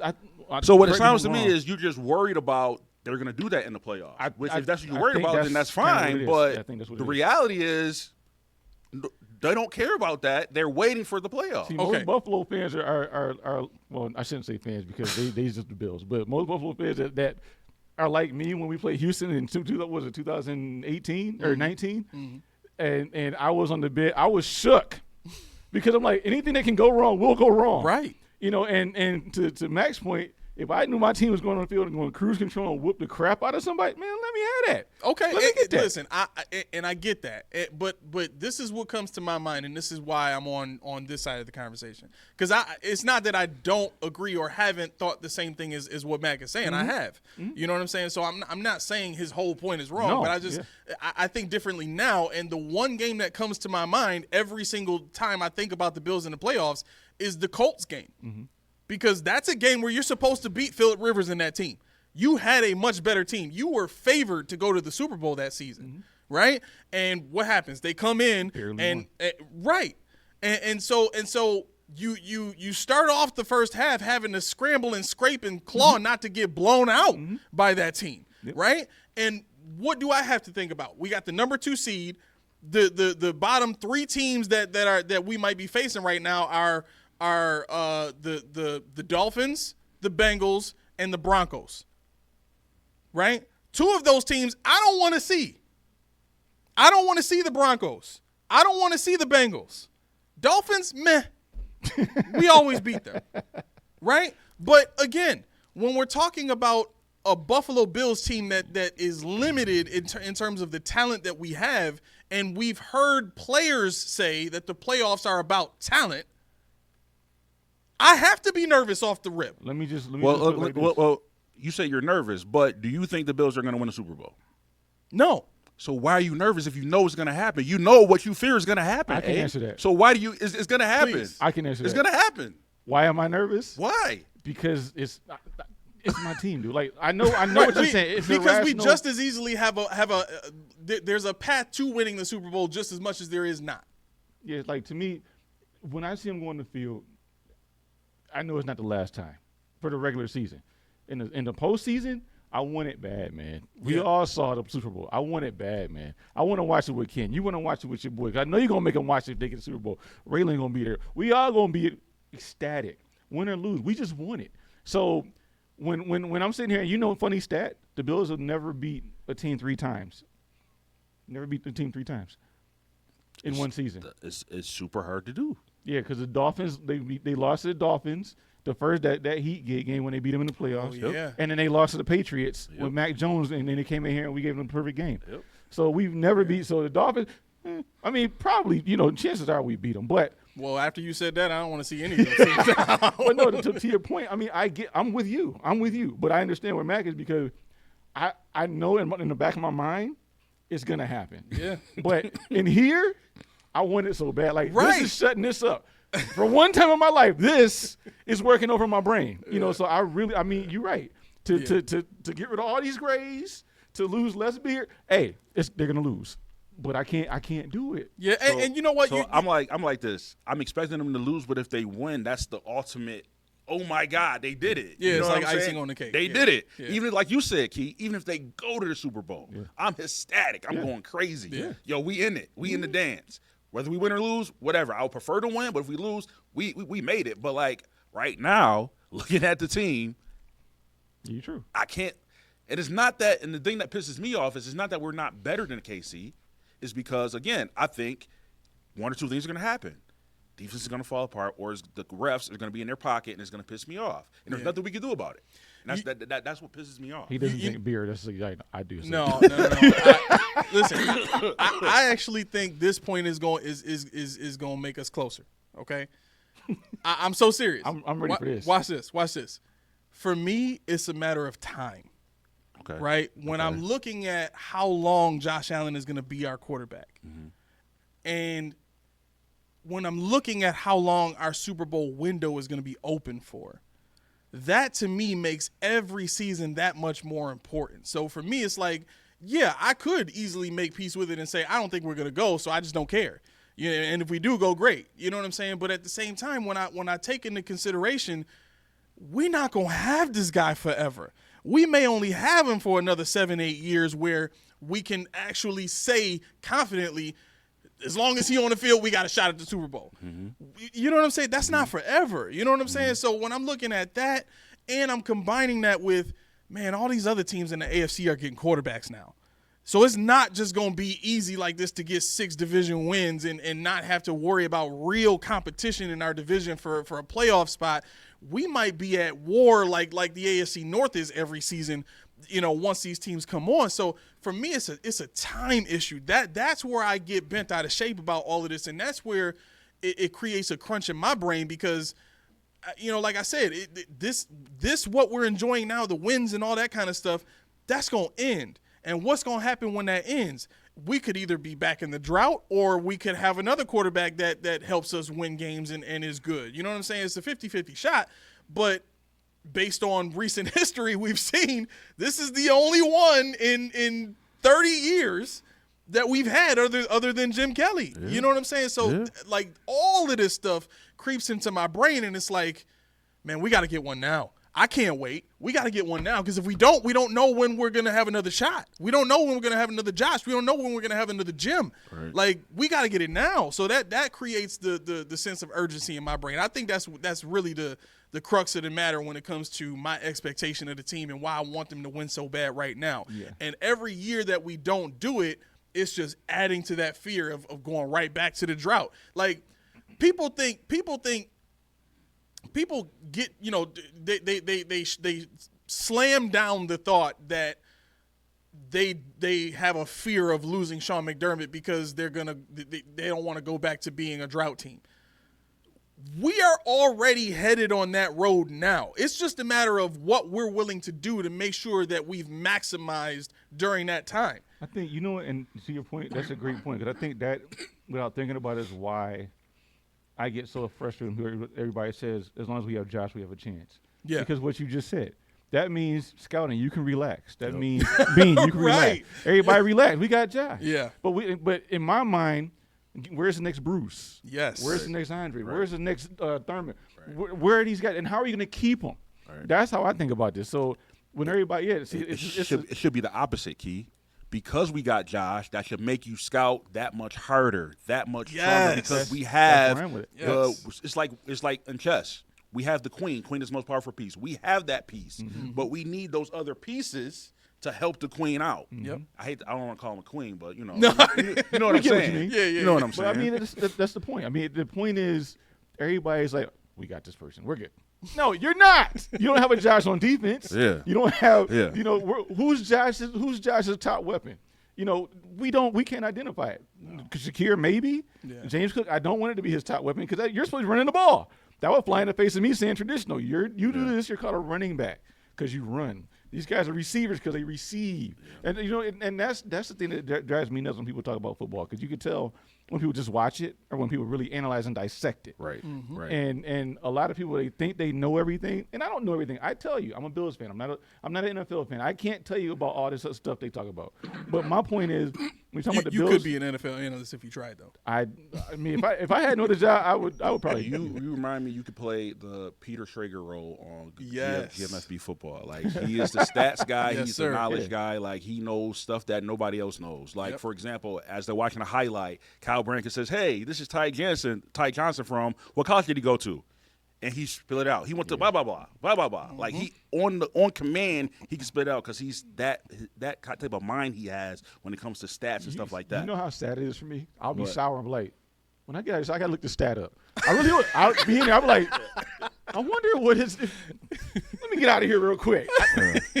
My mind works weird like that. I'll be driving to this show, and I'll be like, I didn't think it. I'll talk to my phone while I'm driving because I'm like, I got to make this point or whatever. So yeah, but to the point of the whole matter is when you look at good teams, they don't just say we got Pat Mahomes, we got Lamar Jackson. Because if it was we got Lamar Jackson, we got a chance. Why is Derrick Henry there? Right. Why they trade high to get Zay Flowers? Yep. We got Lamar, Patrick Mahomes, and somebody made a good point. I forgot who it was. I wish I could give him credit. Maybe it's Bill Belichick. I don't know, but he said Mahomes isn't the face of Kansas City. He's just the front. He said Kelsey is the face of Kansas City. I said, wow, that's crazy. That's crazy. Everything is for Kelsey. It doesn't matter. It doesn't have to be a quarterback. So even if it's not Josh, Josh could be the auxiliary piece to somebody great. Yeah. As great as people want to say Josh is, he is good. He's good. Yeah. But it doesn't have to be him. What if Josh was a secondary unit? What he gives you would was be a second, nice. Right. That's Super Bowl. Right. Yeah. And then to what you said earlier about Josh, that kind of brings out Aaron's points where the coaching. Any coach we get, we got Josh Allen on our team. We're not going to go in the drought. To me, this is what I believe. No matter who comes in there, if Keyshawn, you can coach the Bills team, right? With no experience, They're going to win games. I guarantee you, with Josh Allen and the offense that we have, we're at least going to the playoffs. We might not win a division with you coaching because you're experienced. Hey, watch your mouth. Watch your mouth. Watch your mouth. Just because of the experience piece, but that's how confident I am. To A's point, you give me any coach, we're going to the playoffs as a wild card. Any coach. You know what I'm saying? But I think it takes a special coach to be able to win or even go to the dance. That's it. Yeah, That's I it. mean, I told you it would bring us closer, bro. I told you. Let's hug. Anyway, to your point, also, the timing thing is not to me so much about Josh as it is the Jets getting a Josh or New England finding another Josh, Right. Or Miami saying we're not going to pay Tua no more. Let's go get us a Josh or Lamar or something. Bro, Tyler Huntley looked good in that offense yesterday. No, Like, that's bad. I'm just waiting until Joe Milton step up because don't get me wrong, Drake May could play. He's good, but I'm telling you right now, Joe Milton's nasty. Joe Milton is that dude. He's nasty. And you know what's funny about that too is the Patriots are at a point where if they wanted to, they could justify trading Drake May and rolling with Joe Milton. Somebody said something about Did you? Yeah, somebody Bro. trading. Oh, this was a trade. It was Tank get the first round pick, their first overall pick. they currently have it right now. All they got to do is lose. Yeah, get Shador. Yep. Then trade Drake May for a second. Yeah. But would you play Shador or would you play Milton? Shador, but it'll be Shador. I mean, but the point to his point about trading Drake, not the Milton. Right. Yeah, but I mean, there's people that are calling for Gerard Mayo's job right now. Absolutely. You know what I'm saying? So if they did fire Gerard Mayo, next coach that comes in could easily say the same way that Cliff Kingsbury did with Josh Rosen. Yeah. Like, he ain't my quarterback. Yeah. I know y'all drafted him last year, but he got to bounce. Yeah. You know what I'm saying? Yeah. I want Kyler Murray. Yeah. So they're in. I mean, imagine having to go up against either Joe Milton or Shador Sanders. Playing the way that they play. You know what I'm saying? We've already shown it's extremely difficult for us to deal with mobile quarterbacks. We've seen it with Mahomes. We've seen it with Lamar Jackson. Now we're going to have a guy like that in our division. It'd be worse if they got Cam Ward. Cam Ward is way over Shador in mobility. Is he? Oh, he was a Heisman Trophy finalist, yes. Shador was not. Wow. Cam Ward was at one point moved. He moved heaven and earth to get to the number one quarterback spot. And Shador with the nepotism, Sanders' last name. Right. It's gonna get you there. But Cam Ward is that fella. Now, wow. I'm not worried about Jalen Milroe. He's gonna go in the second round, and whoever the other. There's only gonna be 2 quarterbacks in the first round unless somebody reaches. Yeah. But I don't want our division to get them just yet. No, not just yet. But now, all right. Let me ask you this though. So like, I saw the command. You probably didn't, but the Commanders in the Atlanta game, they started Michael Penix. I heard about it. Yeah. So you got the Heisman Trophy winner against the runner-up. The boys was going at it, right? I don't know. So like right now, I'm not gonna lie. I like knowing, to me, and this is just me, knowing who we have in our division. We're in a division every year, but would it? And the reason why I'm asking is, does it make the team do what we want them to do and do it force them to get better if our division gets better? If we get those boys in our division, those great quarterbacks, does it forces the Bills front office to get the guys that we're asking them to get? I love that To get point. the elite guys, to get Josh Allen, all the weapons we can muster. Yeah, it does. Think about what the Steelers, the Browns, and the Bengals have had to do to deal with the Ravens. Think about what the Ravens had to do to deal with the Steelers year after year. I absolutely think that's an amazing point. Like, take your point about these last 2 games. They've gone into these games saying, we don't need these games. We don't have to play well. We don't have to do – you know what I'm saying? I mean, to some degree, they had to have taken that consideration into the division. You know what I'm saying? We don't have to do much to beat these teams. We dominate the Dolphins. We may go head to head sometimes with the Jets, but we usually beat them. So dude, listen. To some degree, I almost wish that was the case. I kind of do too. Like, don't get me wrong. Like I said, I like having the confidence that, we're gonna win a division. But to me, it hampers the Bills because their hands are not being forced. If we had Joe Milton or a Cam Ward that we had to, like you said, with the Ravens and the Steelers, now you have to fight for every game. Now you got to fight for every game. You can't go in there, we're going to beat them. You might not beat them. They got boys. I like the point, and I would love to agree. But knowing who we have in the front, you don't think you'll still force it? But I don't think it forces. Because what happens still is you'll get somebody like McDermott and say, you know what? We still have Josh? No, he'll say, you know what? We'll go ahead and get a Mike Green from Marshall, the nation's leading sacker. We'll go ahead and grab him in the second round. We don't have to worry about getting Transley or Mumlin. We don't have to worry about none of these other guys. Just go ahead and get these guys. This is what we need right here. So what I'm going to do right on this first round, the thing is, what you said is the smart thing to do. Right. Matter of fact, what you said, they shouldn't actually have to have Cam Ward. It's the threat of getting a Cam Ward at some point. It's the threat of getting Shador. It's the threat of getting these guys. What if Saquon Barkley would have went to New England? Then what? Yeah. It's a threat of that. So they don't think about that kind of stuff. They just think about, right now they got Aaron Rodgers, and people were afraid of the Jets. Yep. But this is Aaron Rodgers. He's I forget what the joke was on the joke on the did you hear it on 550 this morning? I think Sneaky Joe said, during the break I got a text message from my girlfriend or my wife. I'm not sure. He said, she asked me if I did the dishes. He said, I sent a picture of Aaron Rodgers. He said she saw it, immediately knew they were washed.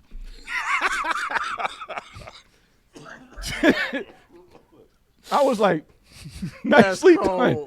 Nicely done. That's cold. I just got that. That's cold.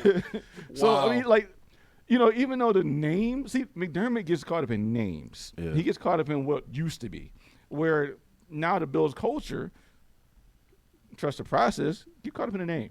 What they used to do, what they could do, possibly, not what they are doing. Do you think that has something to do with a player's level of humility and Sean feeling like he needs that from a player? Humility? Yeah. Yeah. I do too. I think it has a lot to do, and that seems like, because obviously I'm not in his head, I don't know, but it seems like the most logical conclusion when you look at the players he's drafted.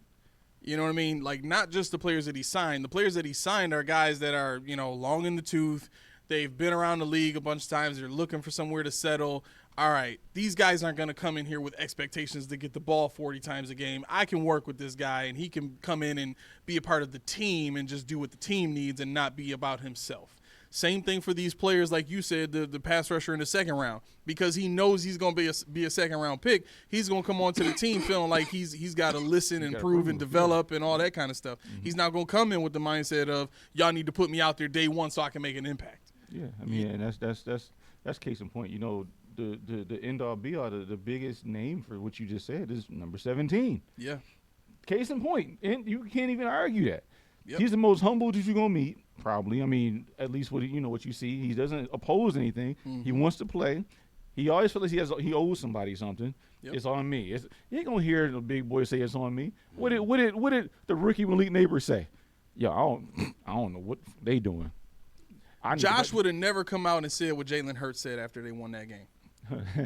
Well, what did he say? I had it in my notes. I gave you what you asked for or something. What did he say? Is this what y'all asked for? Yeah, he said after he won, he was like, they lost to Washington, and they came out and they whooped on who they whoop on? Is it the Cowboys? Yes, they whooped the Cowboys. Yeah, they came out and whooped on the Cowboys, and Jalen Hurts came into the post-game press conference like, is this what y'all was looking for, or is this what y'all asked for? Yep. Like to throw it in their face. Like, Josh Allen would never say anything like that. They said, Josh, your offense sucks. What are you going to do about it? Okay. That's Josh. Okay. Right. And they keep playing it. That's like a meme now. Okay. But, I think matter of fact, try it at home. Obviously, you're not going to do it now, but put it in the comments. Type in okay in your text and see if Josh Allen's face comes up. Just let me know. I think it will. Are you serious? I think it will. Yeah. And put it in where? When you're texting, if you type in just okay, like in the GIFs, I think it might come up. Is it him doing this? No, when like that face when they literally asked him a question and he said okay, but he's looking like straight face and like stiff. Yep. Let me see. Because I've seen it before. I don't know where I saw it. I've seen it too. But yeah, so it's there somewhere. Let me put a thumbs up in there, see if that helps. But yeah, no. So I mean, the thing is, if you're looking at a Neighbors, you're looking at Garrett Wilson, you're looking at what's the guy Pickens. They'll never be in red, white, and blue in Orchard Park because they can't. They won't fit. You need humility, but humility is not what gets them to the elite level. Elite level is this dude's not better than me. I'm gonna make sure he knows it. I don't care what I gotta do. I'm gonna destroy this guy. That's not team ball, and that's the thing. That's where we gotta. There it is, right there. There it is. Told you. There it is, right there. See it? Yep. Big joint right there. It's okay. A little scramble, but yeah. So I wasn't even lying. I knew this. I saw this, and I'm like, that's bad, because your franchise guy has a gift that looks like that. Right. Yeah. And it's not a. All right, I'm gonna show you. I got no answer. You're right. Yeah, it's almost a smug like. Okay, whatever. Right. Kinda, you know what I'm saying? That's where I look at it as is like he's not gonna argue, but if that's what you think, even though he don't agree with it, he's not gonna argue it. Right. Yeah. Oh, okay. I get that. But even with that, to your point, Key, even with that, like that's still not the response I want from my quarterback. Yeah, I don't want him to be passive aggressive. I want my team. You disrespecting the guys exactly. that I'm always talking about. Yep. I don't need you to go toe to toe. I don't need Draymond Green. I don't need Brian. Not Brian. I don't need AB. What, Draymond? What's wrong? Oh, you're like the little dunk thing he did? Never mind. Anyway, that was hilarious. But no, I don't need, I don't need must lost my train of thought. Well, I had a name on the tip of my tongue too. But wow. But the AB and Antonio Brown, I don't need that. But at the same time, if you're gonna defend your guys, and somebody, I think it was after the Broncos game. I don't remember what game it was after, but they straight to who gives the guy the gall to ask the franchise quarterback that kind of question? Yeah. You don't even ask those guys that question. That had to be after the Broncos game. I think mad media people were pissed after that game. It had to be. But it's like, it was more so you signed off on this. You were on record in a press conference saying, Dorsey's our guy. You guys suck. You ain't going nowhere. Okay. They got nothing for you. And Josh is smart. He got ways of undercutting and getting you back without getting you back. This time he was like, we lost. whatever. I had to put it's on me. Right. No, it's not. No, it's not. Right. And sometimes don't even put that in the stratosphere. Don't assume blame. You go for 405 yards, 6 touchdowns, you lose by 13. Was it your fault? Not at all. Unless you had like 12 interceptions or something. Right. You did all you could do. You left it all out there. It's your time to call to the soldiers. Mm-hmm. Your Warriors got to step up. They got to hear the call. I didn't do enough. And luckily, this locker room has enough insight. They have enough insight into themselves. They're aware enough to say, you know what, I did leave some plays on the field. All locker rooms ain't like that. That's the coach that Sean built. He built guys that can reflect and say, you know what, I missed that block. I should have did this. I should have ran it tighter. A lot of guys like, I don't know what he's talking about. I did my thing out there. I had 1 catch for 17 yards. I'm a beast. Right. And I get how difficult it is to build a culture like the one we have. It's not a lot of players that reach that level have the objectivity or the humility to do that. Mm-hmm. But at the same time, most of the players that do have it are not alphas on their team. Exactly. No. And I think even with Josh Allen, he's not an alpha. No. He's for sure a beta, but because he's the top dog on the team, he's perceived as an alpha. Exactly. This offense and what they've done to put Josh in this position is more how can I say this? It's more organizational than it is physical assertion by our quarterback. Mm-hmm. You know what I'm saying? They brought him in. When they found out that they had to, because the guy that Sean McDermott wanted to play ahead of him to give him time to develop wasn't good enough. And they were forced to put Josh on the field. Then it became, okay, we have to make this guy a face of the franchise. Because right now he's not. He's too inaccurate. He's sloppy. His mechanics are bad.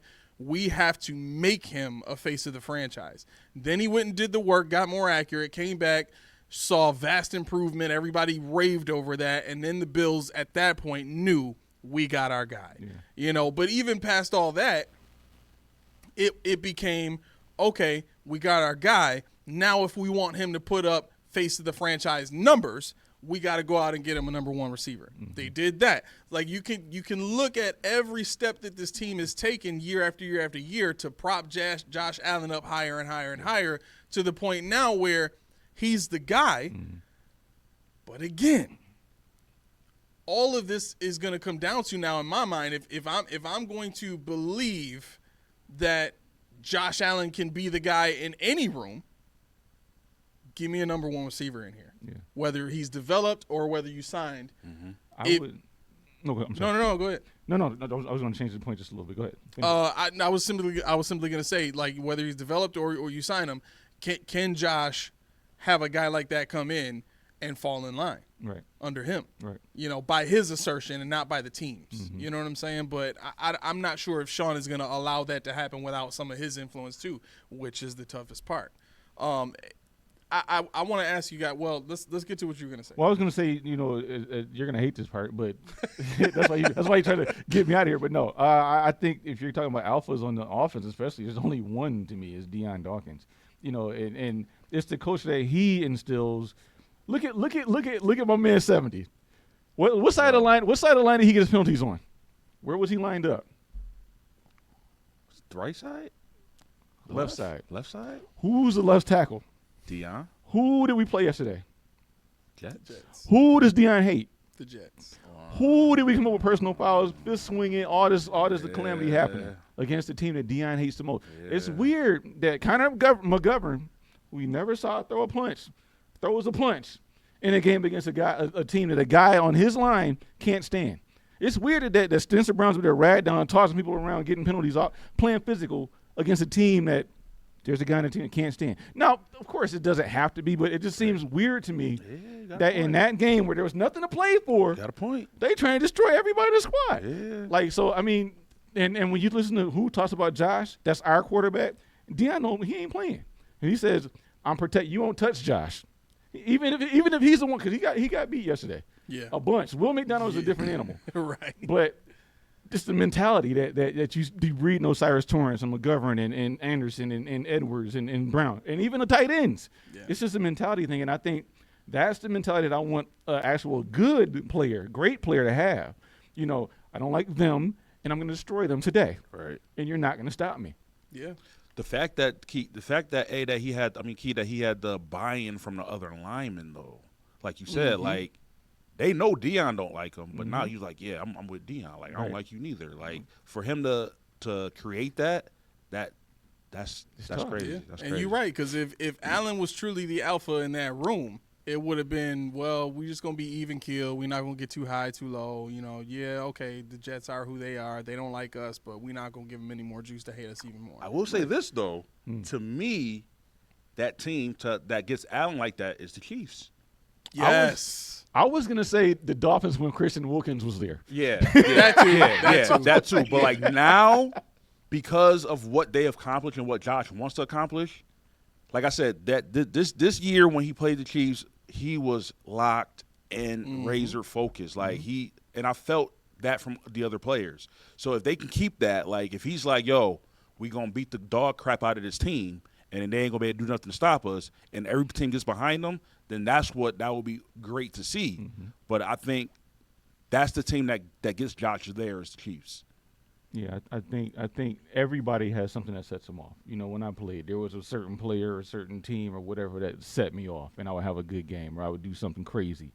And I think that's something that every player, especially the elite level, which is all NFL, whether you're talking about your favorites, Levi Wallace or whoever, it's somebody that they don't like. Whether they can stop him or not, they're going to go harder and try into. Anything else about this game stick out to you guys? Any weird moments? Anything that you guys wanted to comment on? About the game itself, no, but I had a thought. Okay. Are you guys? Well, I was kind of triggered when they mentioned Amari Cooper hitting 10,000 yards in the game, because they keep bringing these guys in at the end of their career. And now this Buffalo Bill has another career milestone. Yeah, Frank Gore. That's not Bill's. No, it's not. Nope. Frank Gore with his, what was it? He almost beat. Is he the leading rusher all time now? Is that yardage? Frank Gore, is he like number 2 or whatever? He had something that he broke when he was here. Some record. It was some record. I think T.O. broke something about. But these guys were here for like a year or two. Yeah, no, that's not a Bill. No. It's not the all-time yardage. All-time rushing yardage. Maybe he passed him, like he's number 2 or something like that. Was it the most starts by a running back? Could have been. Consecutive, something most like consecutive that? games. Could have been. It was something that I don't even care to look it up. He got that before the Bills, though. But I don't care to look it up because it triggered me, because it's like, when are people going to realize that these aren't our players? Like, there are players now, but they're not homegrown talent. Yeah, because what? How many yards do Cooper got with the Bills? 300, 400? That many? Let's see. He got 10,000 yards. Like, wow. He came in with 998 and he's got 10,000 to do. Yes. Homegrown. I mean, I don't want to dog walk the guy, but it's true. 297 yards is the Bill. Yeah. Yeah. Wow. 10,033 yards. So, yeah. No. I mean, congratulations. I'm not hating on you whatsoever. Right. But for this to keep happening and we not understand that our players are not still beating records. Yeah. Thurman Thomas. Josh Allen is the latest one. Steph Diggs, he came in, was the number 2 receiver all time in 4 years. So when he comes to Buffalo, everybody should bow at their feet, according to what they do with Andrew Reid and all those guys. You know, because get him out of the drought, get him to the playoffs. Yeah, he was there. One of the best to ever do it in a Bills uniform at his position. Yeah, he was. So that's the difference between that. But he's still not a Buffalo Bill. No. Yeah. Okay. The other thing I wanted to say was which I didn't think it was that many years. This is the first time in 30-something years that we've been 8-0 at home, that we've been 34. Undefeated at home. That's 34 years, bro. That's crazy. Yeah. Wow. Yeah, McDermott's always been good at home, but not undefeated. No. Do you think that's going to carry over into the play? Do you well, let me ask it this way, because we've already said what we think about the playoffs. Do you think that there's been some advantage this season that we haven't had before with home field? I wouldn't say that we haven't had before, but I just know historically we do play harder at home versus everywhere else. Was our home schedule easier than usual? I'm pulling it right now. I mean, I think a lot of people laud the let's see. So at home, we played the Jets. Well, we got the easy 3. Yeah, we beat the Jets, the Patriots, the Niners. I wasn't impressed with the Niners. The name is great. Yeah, they took a step back this season. Yeah, the red and gold helmets, history. Yeah, but I wasn't impressed, and it wasn't just the weather. The Chiefs, that was a good one at home. The Dolphins, no. The Titans, no. You say yeah? I mean, it wasn't good for them, but it was good for us. Jacksonville and Arizona. So I mean, I guess. Yeah, you played what? Two 500 teams or two teams above 500 at that point? Was Tennessee there above or no? No. Okay, so the Chiefs in Arizona. I was gonna say Chiefs in San Fran. Isn't San Fran right around 500? San Fran 6-9. 6-9. 6-9. Okay. So and when I see the Arizona, what are they? 7-9. So yeah, they're not. Yeah. Yeah. So I mean, I don't really pretty care. easy schedule at home. Yeah, we won 8 games. right.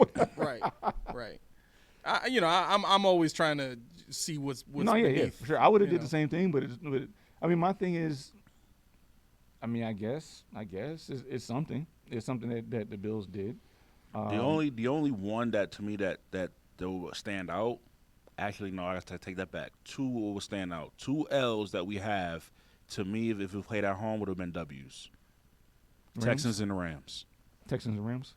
If the Rams and Texans would have came here, I have 100% confidence that we would have won. The Texans, I definitely think so. Mm-hmm. The Rams, because now they're at the disadvantage. Probably. They're coming over here on the East Coast with the time difference. We're already good for it. That's a good point. So I think just me. I think we win those games. I still think if we played the Ravens back in Week 4. I still think we lose that at home because we don't have a team that was back then that was able to stop Derrick Henry in that run game. But the other 2 games, I think we win those games if it was reverse. Now, on the opposite side, I got to give 2 games that go that way. Mm-hmm. Like 2 games we played at home. If we play it in a way, we may have lost. 49ers and Chiefs. Because now you got the 49ers not in the snow game. You got them on the West Coast where you coming from that long drive, long flight. And the Chiefs because everything weird happens in Arrowhead. The only pushback I have against the 49ers is that Brock Purdy was hurt. So if he's still hurt. Yeah.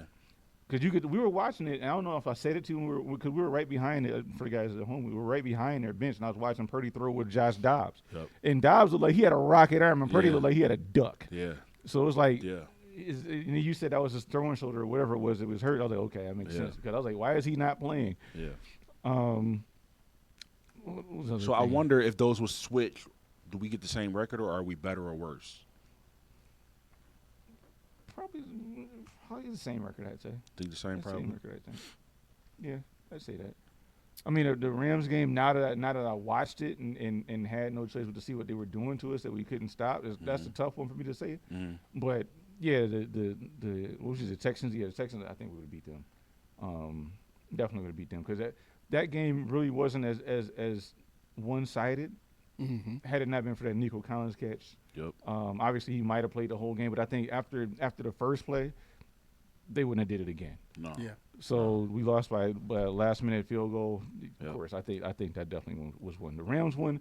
Puka Nacua, I'm so mad that I think he still would have did damage, but I think because of the flight and the jet lag, I think we would have had we would have wind up winning that shootout versus losing the shootout. I still think it would have been a shootout, but I think it was the shootout we would have won. Yeah, they had some juice we just couldn't have. Yeah, I think for that though, you got to remember you're adding time, so it actually is later for them if they come to Buffalo than it is over there. So I mean, you got to add that in. But I mean, when we were talking about it before, I mean, they got Nakua. We good. And they wouldn't. I'm like, what is going on? I was so mad. I was just pissed because I'm like, every game we played, nobody's done this to us. And then he was just getting what he wanted. Yeah. And it's like he just kept doing the same thing over and he just got what he wanted. I was like, yo, I'm done with this. And that's the other thing that kind of worries about the playoffs, because right now I'm trying to think off the top of my head another type of receiver we will see like that in the AFC. The only one that I can think of off the top of my head that's in the AFC that plays like Puka does.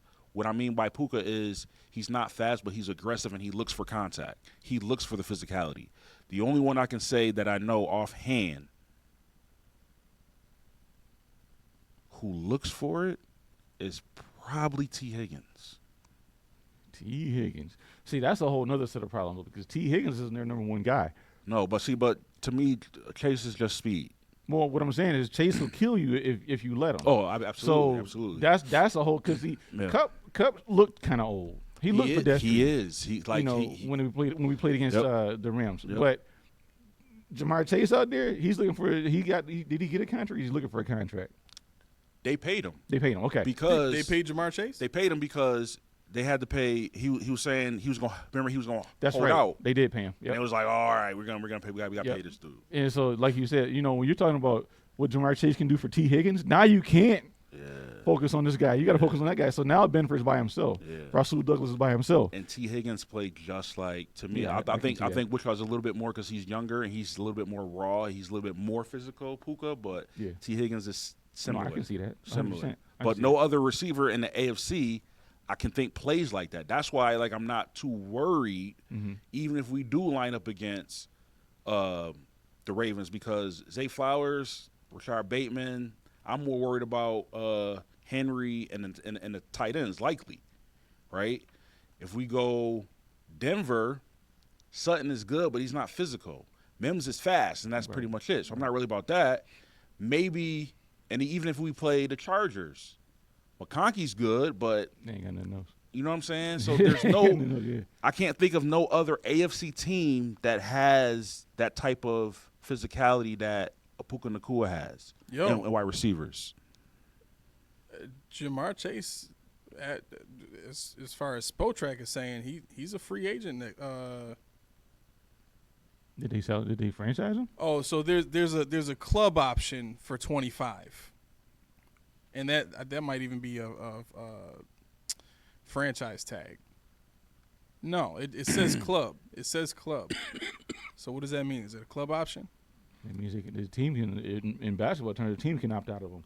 But that because he's still on his rookie contract. So yeah, so they haven't given him an extension. His contract, if the team wanted, can either be $21 million as base salary next season, or they can extend him. Yeah, he wants 30. He wants more. He wants one penny more than Jetta. I think that's what he said. Yeah. Yeah. They said, so his guaranteed contract is $30 million, pretty much. Yeah, over 4 years. Yeah, and it's guaranteed. Right.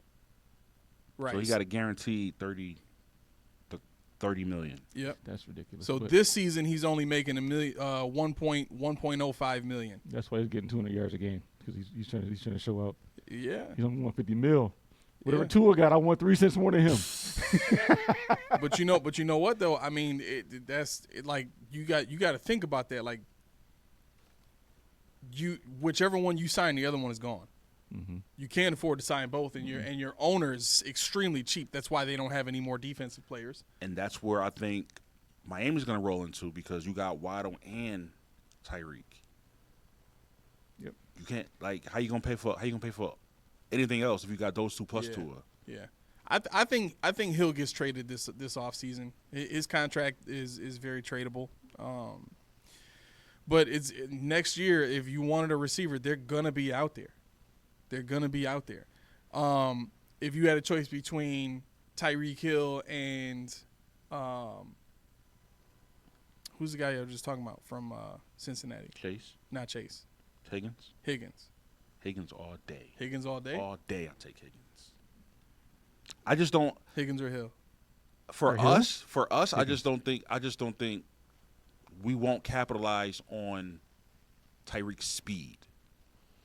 I think we'll capitalize more with a big body like T. Higgins versus because to me, and I'm not comparing these two players because Tyreek Hill is way better than this dude. Isaiah McKenzie? No, MVS. Oh, yeah. You know what I'm saying? Like that whole speed, deep threat, it didn't work out here. And I don't think even if Tyreek Hill comes here, which is way better, I don't think it'll be a significant upgrade versus if we had like a T. Higgins type player. Plus, Higgins is a better blocker than Hill is, too. And I think Sean is huge on being able to block. And the way Josh throws the ball, I think we need his physicality. And he's kind of like a bigger Keon. Yeah. I was going to say that the only caveat with Tyreek Hill that people don't think about is he's not really a deep threat. No. You know, when you look at what they do in Miami, he runs a lot of shallow routes and catches it short and takes off. He takes them. He doesn't just run deep, run nines. And that's the difference. If he was just a 9 runner, it'd be an easy conversation. But you got to remember, too, as good as Josh is, he's not a good deep ball thrower. He's just not. Right. And he never was. He probably never will be. Right. So you get the speed of a Tyreek Hill, and he's physical. He's a compact build. He's a big dude for his size, Yeah.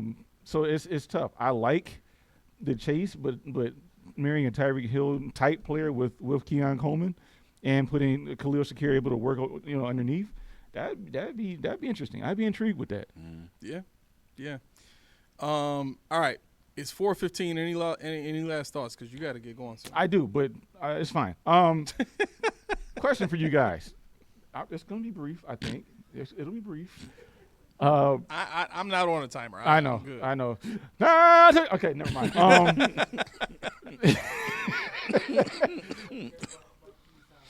Well, you got to put the little clock up. The Rousseau thing. Mm-hmm. What is to be had with Rousseau? I mean, is he the talking next? About what I texted you about? I don't think so. What's up with Rousseau? I was saying on the morning show with Tommy yesterday. I think the Bills could benefit from trading Rousseau as opposed to trying to re-sign him. Oh yeah, no. Well, there's credence to that, but no, that's not where I was going. My thing is Rousseau the next Ed Oliver? Because you look at it, you got to think about where I'm going with this is this. Ed Oliver has traits. He has some elite traits, but he can't function without somebody next to him. He needs a certain kind of player next to him. Greg Rousseau is not a pass rusher. He gets pressures. He gets to the quarterback. He's got 8 sacks in the season. Like I said before, he's not a 10-sack guy. And he had 3 sacks in the first game of the season. So that everybody's like, ha, Keith say what? Still right. So assuming he doesn't ball out and play ridiculous on Sunday, he's going to still be an 8-sack, 8 to 10. I'll give him 8 to 10. That's where he lives. What is Greg Rousseau's value if they don't go out and draft a high-end pass rusher? What is his value if they don't go get, like I said, that Mike Green from Marshall or Princely Umumulin, I can't even say it, or the guy from Tennessee, James Pierce, that has the bend out of this world that will get to the quarterback. Javon Solomon takes a step. What is the point of having a Rousseau if you don't have a pass rusher? You got to sacrifice somewhere. And what is the price for Rousseau? What is the fair price? Because what he gives you is a juiced up Shaq Lawson. Right. But that's not going to be good enough for what he's asking for in the market, which he deserves largely. I could see him playing with like a TJ Watt or somebody. You know like what that. he's asking for, like what the figure is? No, I don't know what he's asking for. His market value, I just saw it.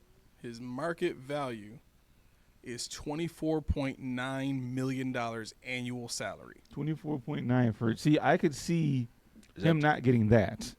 Now, is that fair or you think it's too much? I think it's too way much. too much. I think it's too much for what his capability is. I think to be nice, 16 mil. 16? Yeah.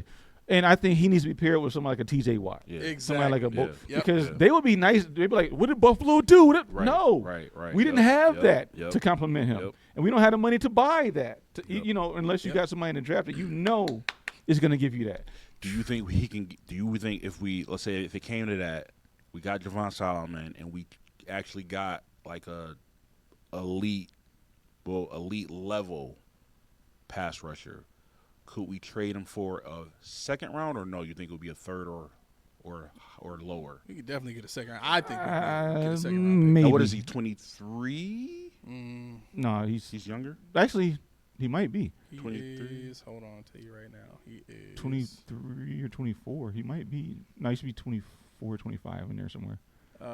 He's 24 right now. Yeah. So it's not good enough for first round, but we could probably get a second. Yeah. Or Absolutely. late second, I think. Yeah, mid to I would say mid to late Would second. you do that? Yeah, I would. Now, if you do that, does that mean you have to replace him with a draft pick, or do you get You got Epinesa. You got Epinesa. I mean, he's serviceable. For what Rousseau does, I think Epinesa is about the same player, just not the same draft pedigree. You know what I mean? Yeah, he's not the same run stuffer. And I feel like Yeah. he doesn't have Rousseau's. To me, what makes Rousseau weird is his size. And Epinesa is actually an inch shorter. That's the Yeah. thing about it. He's But only like, is his he's like not- his? yeah. He's got. Yeah. look- He's yeah, still a big yeah. dude, you know. Yeah. But He don't have the Groot arms and What you- hands. but Right. the thing with Epinesa though that I think we need to keep in mind, what you lose in run stopping ability, you gain in pass rush. I do think Epinesa He's a is a better little pass bit rusher. better of Yeah. a pass rusher Yeah. than Rousseau is. He's So- not good enough to be your premier guy. Right. Like Right. if Vine goes down, it's not going Right. to be Epinesa. Please no. Now, do you think we could now? Let me listen to Hear this. me now. Hear me. Will we just be okay with Javon and Epinesa, or do No. you think no? No. No, I would still go get a draft pick. You Yeah. still get Yeah. somebody. I still see A that's draft when I would pick, go not get. a free agent guy. Not No, I get a somebody draft pick. with- I a get a Okay. draft pick because the thing about defensive end is it's not so nuanced, and this is something I actually speak on. Thank God, it's not so nuanced that you can't step in and do it. Now he's not going to step in automatically give you 15 sacks unless Ed Oliver or whoever the nose tackle next to him is going to wake up and make it easy for him. Mm-hmm. But I think what you're asking for in the simplest terms is somebody's going to get to the quarterback, even if he doesn't get the sack. Just got to let the quarterback know I'm here. Every time I'm here. You know, when you watch Will McDonald on Deion Dawkins, I just gave him accolades and I'm going to tear him to shreds. Deion Dawkins couldn't get low enough when Will McDonald went low. And don't forget, this guy is 6'3", 240. So he's not short. He's not Dwight Freeney, but he got that bend. He still has power when he's almost laying on the ground. And when Deion Dawkins got him on the ground, he could spin out of it. You know, he had moves to get in there. So give me somebody like that. My man texted, he's like, why can't we get a guy like that? I said, I told you, Rousseau's not him. I said, that's not – you can't just push the X button on the Madden console and say, do this. It doesn't work that way. Yeah. You know, everybody likes to make it see, oh, they're getting double teamed. You think Myles Garrett ain't getting triple teamed? You think Chris Jones don't Right. get triple teamed? You Right. think Aaron Donald didn't get the whole offensive line knowing where he was at all times? God. But they still got it done.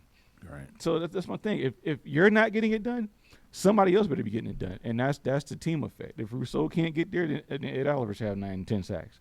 Or Daquan Jones should have 7 sacks. Or Von Miller should have whatever he has, you know. So that's the coefficient effect across the line. You don't have to have the stats directly correlate to you, but somebody on one of your cohorts has to pick up that slack. Yeah. Some names in free agency coming up in 2025. DeMarcus Lawrence, Josh Sweat. I actually think Chase Young is a very viable solution to filling the hole that you create with trading away Rousseau. Greg Rousseau. Yeah. I think the production and the play style is very similar in the sense that both guys are not elite pass rushers, but can get pressure and are good See, against I the can run. agree with you there. My opposition was when I was thinking about putting Rousseau and Chase Young together. Yeah, So no, yeah, I'm like, it's not gonna work. Right. I agree with you now. Yeah. I didn't back then, but I definitely agree with you now after seeing more and understanding, how he specifically plays. But if you're gonna take the opportunity to get the extra draft pick and give yourself much more ammo if you wanted to move up in this upcoming draft to get an elite pass rusher, then this is the move to make. You trade Rousseau, you get that mid to late second round pick, and then at the same time you've filled that same position with a similar guy in Chase Young, so you don't have to worry about like really losing out on losing Greg Rousseau. And you also give yourself a shot at getting an elite pass rusher in here finally with the pedigree and the talent level to be an elite guy at the NFL level, not just. And not saying Javon Solomon will never be, I imagine Javon Solomon going a similar route as what Jerry Hughes went through. You know what I'm saying? To me, they look very similar when they play too. So I think even if that's the path for Javon Solomon, I still want an elite guy in here, just in case. Sure. You know what I'm saying? So, to me, this is the easiest route to have your cake and eat it too when it comes to not having to stomach paying Greg Rousseau $20-something million a year while still getting the same production that he has, and then also getting an elite pass rusher in here for the following season. How much will we have to pay? What do you think his market value is? So Chase Young. Chase Young is half of Greg Rousseau. Yeah, I mean, bro, he's still young. Even. Isn't he like 25, 26? 27. So technically, no, he's 25. He's 25? He's 25? He's 25. Exactly. Yes. Yeah. So technically, his contract this year is 1 year, $13 million. Yeah. I would easily give. Hold up. Time out. So you're telling me that Groot can demand more money than Chase Young right now? Oh yeah. You got to look at when they're signing too, because he signed, in free agency after the smoke cleared. But Rousseau's going to be probably the top name when he becomes a defensive end free agent. Now, from the fan perspective, bro, they gonna go crazy. They call us crazy in our comments. Oh yeah, absolutely. If we let Groot walk out the door, we're like, what are we doing? They destroying us in our comments. Yeah. We're like, what are you guys talking about? Hear me out, okay? Addition by subtraction. You want the money to go get. If I told you that by getting rid of Greg Rousseau, you would get a TJ Watt, you would still call me crazy? Bro, through the draft, you mean, right? Through the draft, because you don't actually mean go get TJ Watt. Yet. Right. Yeah, just to be clear, because I don't want nobody killing nobody on this show because this guy doesn't know money. I tell you that. But no, I mean, you think about a healthy Bosa, a healthy Myles Garrett. These guys were ahead in the draft. Yeah. And you're talking about what, 4 second-round draft picks at this point? Couple it with your first. I sign off on it this time. Yeah? I sign off on it this time. Ooh. That's huge. That's huge. You saying that. You move way up, get whoever you want. You could give up a first and 2 seconds and still have 2 seconds to draft. That's what we're really talking about right now. Who wouldn't take that deal? Right. That's what I am about right now. I mean, whatever you want. You don't have to go get Pierce. You can go get, like I said, go get somebody else. The guy, I can't say his name. I mean, even though I've been trying. But who? You Mamalin. But I did it this time. Yes. But my fear is Princely. This is my fear. Yeah. I've seen this show so many times that it's never worked out. So it will. No, you're right. Aaron Maben. Who's the other guy we got? Like. Why you do this? Why you do this? Why you do this? Keyshawn, it would. I would be so nervous. Yeah, okay. That this dude is another. I'm like, another one. Let me do this though. What if I told you it was Brian Orakpo and not Aaron Maben? Bro, that was what I'm getting at. But see, what I'm getting at is our front office made the blunder. It wasn't the talent. Everybody knew Orakpo was better. Okay. And they said, nope. Yeah. Maybe it is. I'm like, you mother. Yeah. So I mean, the huge difference, bro. That's the thing. Huge difference. So that's how I look at it. When everybody talks about Aaron Maben, you can, but better was clearly behind. That's like saying, oh, good. So then I guess the question begs, because if we're gonna go all the way with this, I really need to know the defensive ends that we're talking about in the first round. Any background issues with these dudes? In terms of like off-field issues or anything like that? Not right now, but who knows what pops up during. Right. That's true. Right, too. nothing I know of. They haven't missed games. They're 4-year starter. Well, actually, one of them is a 3-year starter, the other was a 4-year starter. So McDermott loves them. They love those 4-year starters. Exactly. I mean, let's see. Pierce had 8 sacks. Momlin had 11. Mike Green had 17 sacks. So I mean, they got the bend. I didn't even look at the guys, the strength rusher. I looked at these guys that got the bend, the quickness. To me, and I might be stupid saying this, but to me, that guarantees my confidence that we could compete in the Super Bowl. Give me a TJ Watt type, Myles Garrett type, Hutchinson type.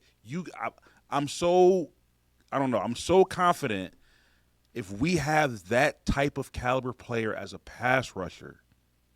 Bro, we're good. Yep. Mm-hmm. And we're good. That's specifically because the defense we play is designed to be played with an elite pass rusher.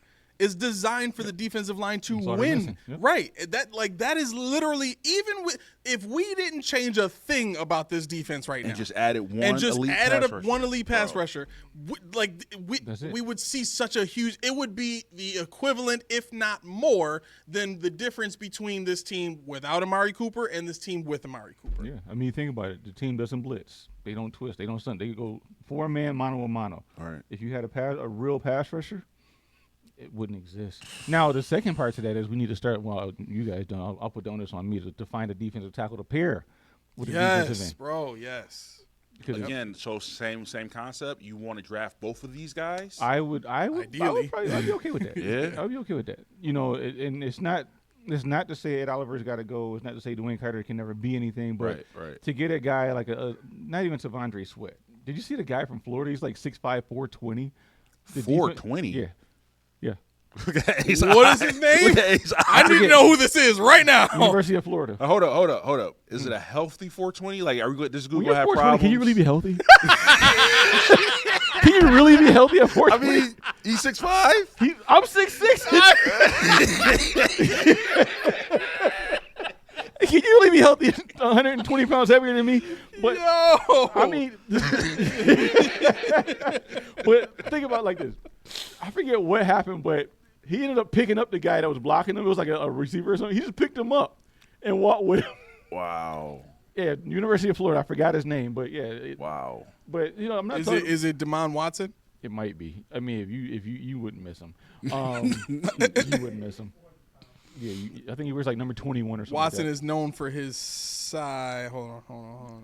And they're not gonna make him slim down. Like if you drafted him, like, hey, Yeah. you got to go down. Even if you slim down, That's that's something like 380, dude. Well, okay, so his wiki page is saying he's known for his size, standing at 6'5", and weighing over 400 pounds. So it just okay. So The scale can't even tell you how much he weighs. yeah. The scale's like, nah, E. It's just lines. Yo, in high school, his junior year, he weighed 375 pounds. In junior high, you know how much I weighed? 163. 163. 163. 6'6", 163. You were a stick figure. I Bro. had ocular proof. Now listen to this. Hear me out. Can you imagine Henry trying to run up the middle? Even as good as he is, I can He's imagine. not moving him. And then No. he disappears. right, he gets swallowed up by Desmond Watson. Now, I mean, it's. I mean, come on. I feel like our defense would never go for, like they would never go for it. And that would make Terrell Bernard great, something like that. Oh, it takes three. All he has to do is lean forward. It takes three of them to block him. To hold him up, it takes three guys. Bernard would never have a stain on his jersey. yo, Reddit and Google, when you Google this dude, it has him listed at 6'5", 450. Google itself has him listed at 449. Come on, bro. Bro, look at this Look dude. at the dude. That's what I'm saying. Can he move?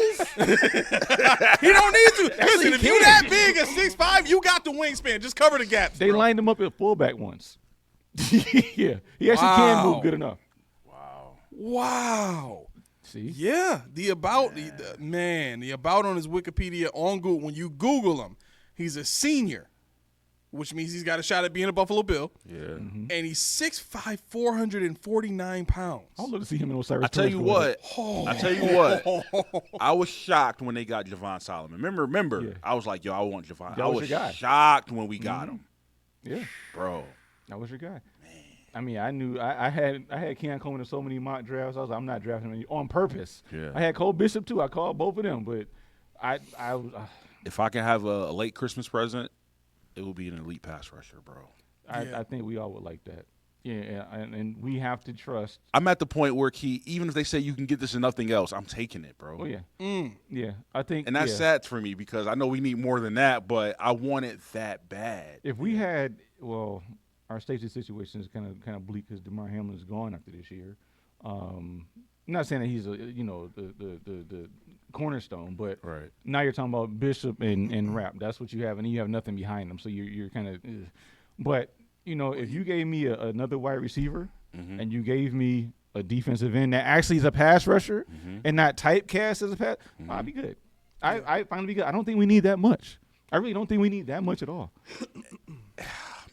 And then, like, what would be crazy, to me it's crazy thinking about it, but I don't care if it makes the Super Bowl champions, if we mortgage all of our draft picks for those 3 players and just draft those 3 players. I'd be fine with that. And a bunch of guys to fill the roster. I'd be fine with that. Bro. Yeah. People will laugh at us. They'll say you're crazy or you're stupid or I don't know what Buffalo's doing. No, I think some But not would. when you only have $20-something million to fill 45 spots. I think some would, but then again, you got to figure you got a lot of those 1-year contracts. But see, the thing is, what the Bills need to do is they need to stop front loading with the 1-year contract. Yeah. The back load should be the 1-year contract. It would make absolute sense if they all didn't play. If you gave everybody a 1-year contract and they just sat there on the bench just in case, it makes perfect sense. But when you got guys like Mike Edwards coming in and everything, this is a day 1 starter for a 1-year contract with league minimum. No, you don't build a team like that. You don't do it at all. But it's just a shifting of paradigm, and we have to trust McDermott and Bean to finally get a defensive lineman right. That's what we have to trust. Oh, man, they miss so many times. It would help. It would help. Honestly, the other position I'm thinking about too is left guard. Left guard, okay. Yeah, I think you have to get somebody better next to Deion Dawkins if he's going to live up to the contract that he just got. Alec Anderson. No, okay. Yo, could he or nah? You want somebody? You don't think Alec could do it? I'd have to see how he develops. I mean, how old is Alec Anderson? We drafted him 2 years ago, 3 years ago. Who we drafted him? Let's see. Alec Anderson. All right, he's 25 years old. In 88 days. That's important. Yeah. 88 days. All right, so we drafted him in 22, so 2 years ago. Mm-hmm. Okay. He's got the chip. He definitely likes to fight, but Yeah, he does. Yeah. How was he at UCLA? Do you remember? No, I know their line on the whole was pretty bad. So Okay. yeah, so I don't want to say it was just him. I just know historically they're a running team. That's why Josh Rosen was somebody I wanted the Bills to get because we had a bad line and he was used to throwing while getting hit all the time. I'm like, cool, it makes perfect sense. Yeah. No, that's right. That's right. Okay, so I honestly I want somebody with the same pedigree or better as Saibo. okay. You know what I'm saying? Get me somebody who is a man mover, who's coming in here and is known as a man mover, and I'll be okay with that. Even if he struggles as a pass protector early on. Saibo did the same thing early on. Yeah. You know what I'm saying? So there's precedent already that they can trust guys to develop like that. And listen, Torrance is now proving that he was worth that draft pick, and the right side of our line is looking like it's getting to that elite level possibly in the next couple of years. Yeah, I trust Cromer. I really do. Yeah. I do now.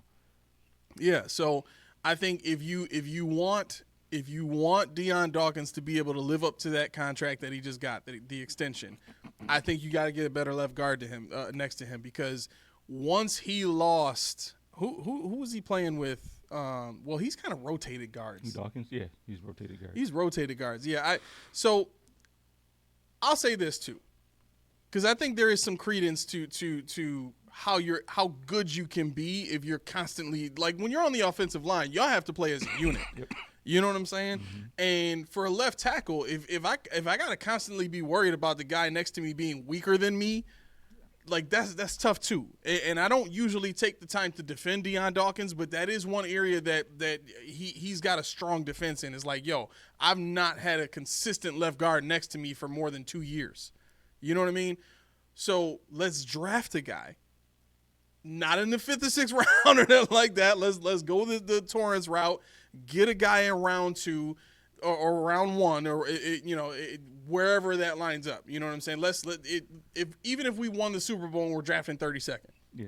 You either need to be thinking left guard or you need to be thinking pass rusher. Yeah, you can get a bona fide guard as low as a third and start a guard. There you go. As low as a third. Yeah. I would take that. You get your guard in the third, so you get your pass rusher in 1. What do you think is needed after that in round 2? Would you get a wide receiver in round 2, or would you wait? If it's there, I would want a wide receiver in round 2. Yeah, same. Yeah, then the guard for sure. Okay. Man, I would take that. I think that would be a successful draft, because now you're filling key positions. I think round 4 you probably go safety then, right? To fill Taylor Rapp's spot or bring some competition. Yeah. Well, here's the other thing too. Corner. What are you going to do with corner? Is Elam still under contract next year? Yes. Okay, so you don't have to do it. I would just start. Don't want him. Well, So it would be what? Benford and Elam? You can do Ingram. Could he start at second? I don't know what he can do at this point. I don't know. Are we really going there? We're not sure what Jamarcus Ingram can't do now. That's where we're going. I don't know what he can and can't do. Wow. I mean, maybe at the right scheme. I don't know. I mean, we had the same conversation about Lamar Hamlin before. So here's the part of that makes dealing with corner easy. First thing is we play in a zone scheme, so you don't need elite corners to play zone, right? But if you get that pass rusher in the first round, makes it a lot easier. You absolutely could just go Elam and Benford and see what you got there. Mm-hmm. You know what I'm saying? And not really have to work for it. You know what I'm saying? Like if you wanted to draft another guy in the 6th round, sure. And that's where I'm going to come with this. As long as you got Josh. Because guess what? Elam is not going to give up 7 touchdowns a game. Nah. And our offense will score 7 touchdowns a game. Right. True. So it's kind of an easy thing to kind of mitigate. You can say, okay, we're gonna lose at the cornerback sometimes, but we're gonna win on offense almost all the time. Right. Yeah. But going back to what was his name, Desmond Watson. Mm-hmm. You asked if he could slim down, right? Yep. I think he has to come to Buffalo to slim down. He has to come to Buffalo? He needs to come here to slim down. Really? You know why? Why? Because we're the only place that has Reed's tea. We're the only place with Reed's tea. And you know why he'll drink? Because it's refreshing. He'll drink it because it's delicious. And you said you want to be healthy? It's 2 parts to that. Only 4 ingredients, baby. 4 ingredients. 4. Des, come on in. We got something for you. That's what you can expect when there's 4 ingredients. I don't even drink tea, but guess what? That's a good drink there. What you doing? Head over to Reed's. Get you a case or individual. Why'd you get the individual? Get you a case. You won't be disappointed. Trust me. See for yourself. Reed's tea. Click the link in the description. Use a code PPP or a Post Podium Podcast. Let them know who sent you. Speaking of that, Post Podium Podcast. Mm-hmm. Ken wants a sweatshirt. Okay. Oh. Now, he said what did he say? He said, and Junie didn't catch this. Ken said, even though that's a pause. What is? He said PPP is a pause. PPP? Yeah, he said because there's PP in there. He said come out the P. How did you miss that? How did you miss that? Your God brother said the PPP slogan as a pause because it's got PP in it. Yo, he is flabbergasted right now. Remember how we said you? PPP? Ken on a whole other level He with said it. it with a straight face. Like, Just right there. whoa, that's too many PPs for me. Like, Dad, I mean, even though that is a pause, though. I'm like, That's so good. Like literally, when I see that look, I'm like, oh, Post Podium Podcast. not Ken. Nope. You look at PPP. PPP. That's it. We do have to announce the 500th subscriber. Oh, and the snap. person who won a free hoodie that we will Aw, absolutely slicky send now. to you as soon as we can. Rena Brown. If you watch this episode, hopefully you watch this episode, we need you to contact us however you want to contact us. All of our social media links are in the description of this video. And they're Slide in also them at the bottom DMs. of the Just screen. slide right on them DMs. Let us know what you got for me. Right. And let us know how you want to get how you want us to get you your hoodie to you. Okay, Rena Brown, Reena Brown, last name standard spelling, Brown. Okay, hit us up. You won free hoodie. So with that being said, real quick, the Desmond Watson thing, bruh. Even if he got down to 400 pounds, just drop 50. Just drop it. Like Just drop I'm easy good. 50. Bro. Drop to 5. Just drop easy 50. That's crazy. It. That's it. Man, that's what I'm gonna be obsessing over now the whole draft. That's what I know you are. You were about Devondre Sweat last year. Yeah, I was, man. Real quick before we go. Yep. Rest in peace, 30th President Jimmy Carter. Yeah. 100 years right. old. That's right. You know what's dope about him? What's that? He was married to his wife, only wife, 77 years. Bro. That's insanity. 77 years. He got married at 8. No. Christina was looking at me like, That could be us. It could that be. could be us. It could. It could. She keep you strong. You Flintstone vitamins. You be all right. That's it. That's it. Yeah, no, I don't think I'm gonna make it that far. I have no shot. I got too many gray hairs already. I might be on my way out. No. Somebody had to flip the switches. The show must go on. Yeah, no, I'm kidding. All right, here we go. Oh shoot, that's the wrong one. Nope, that's the wrong one. We start all over again. Okay, all right. I know, right? 4-hour episode here. All right. Wow, that's loud. I'm sorry. All right, there you go. All right, look. This is a recorded as an episode, but we still want the feedback. We still want to communicate with you.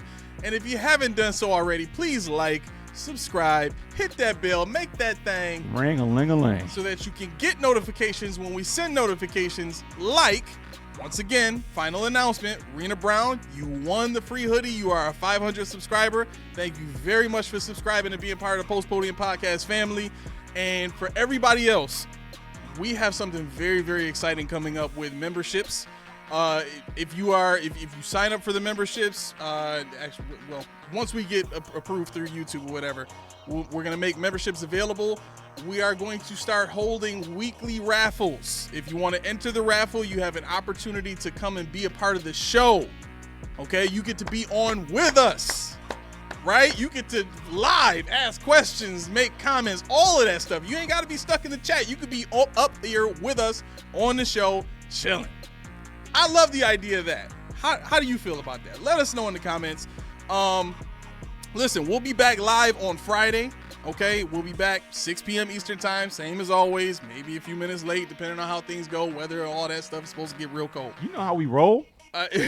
Right. But with that said, listen, this has been the Post Podium Podcast, home of the all truth, no sodium takes. I've been your co-host, Aramis. Melly Mac. And with the last show of the 2024 year. Woo! Happy New Year! Happy New Year. Yeah. Wait. Thank you. Definitely not a cuss bleep. Appreciate you. All right. 40 keys. That's it. All right. We're going to get out of here. We appreciate y'all. Y'all have a great night. Deuces.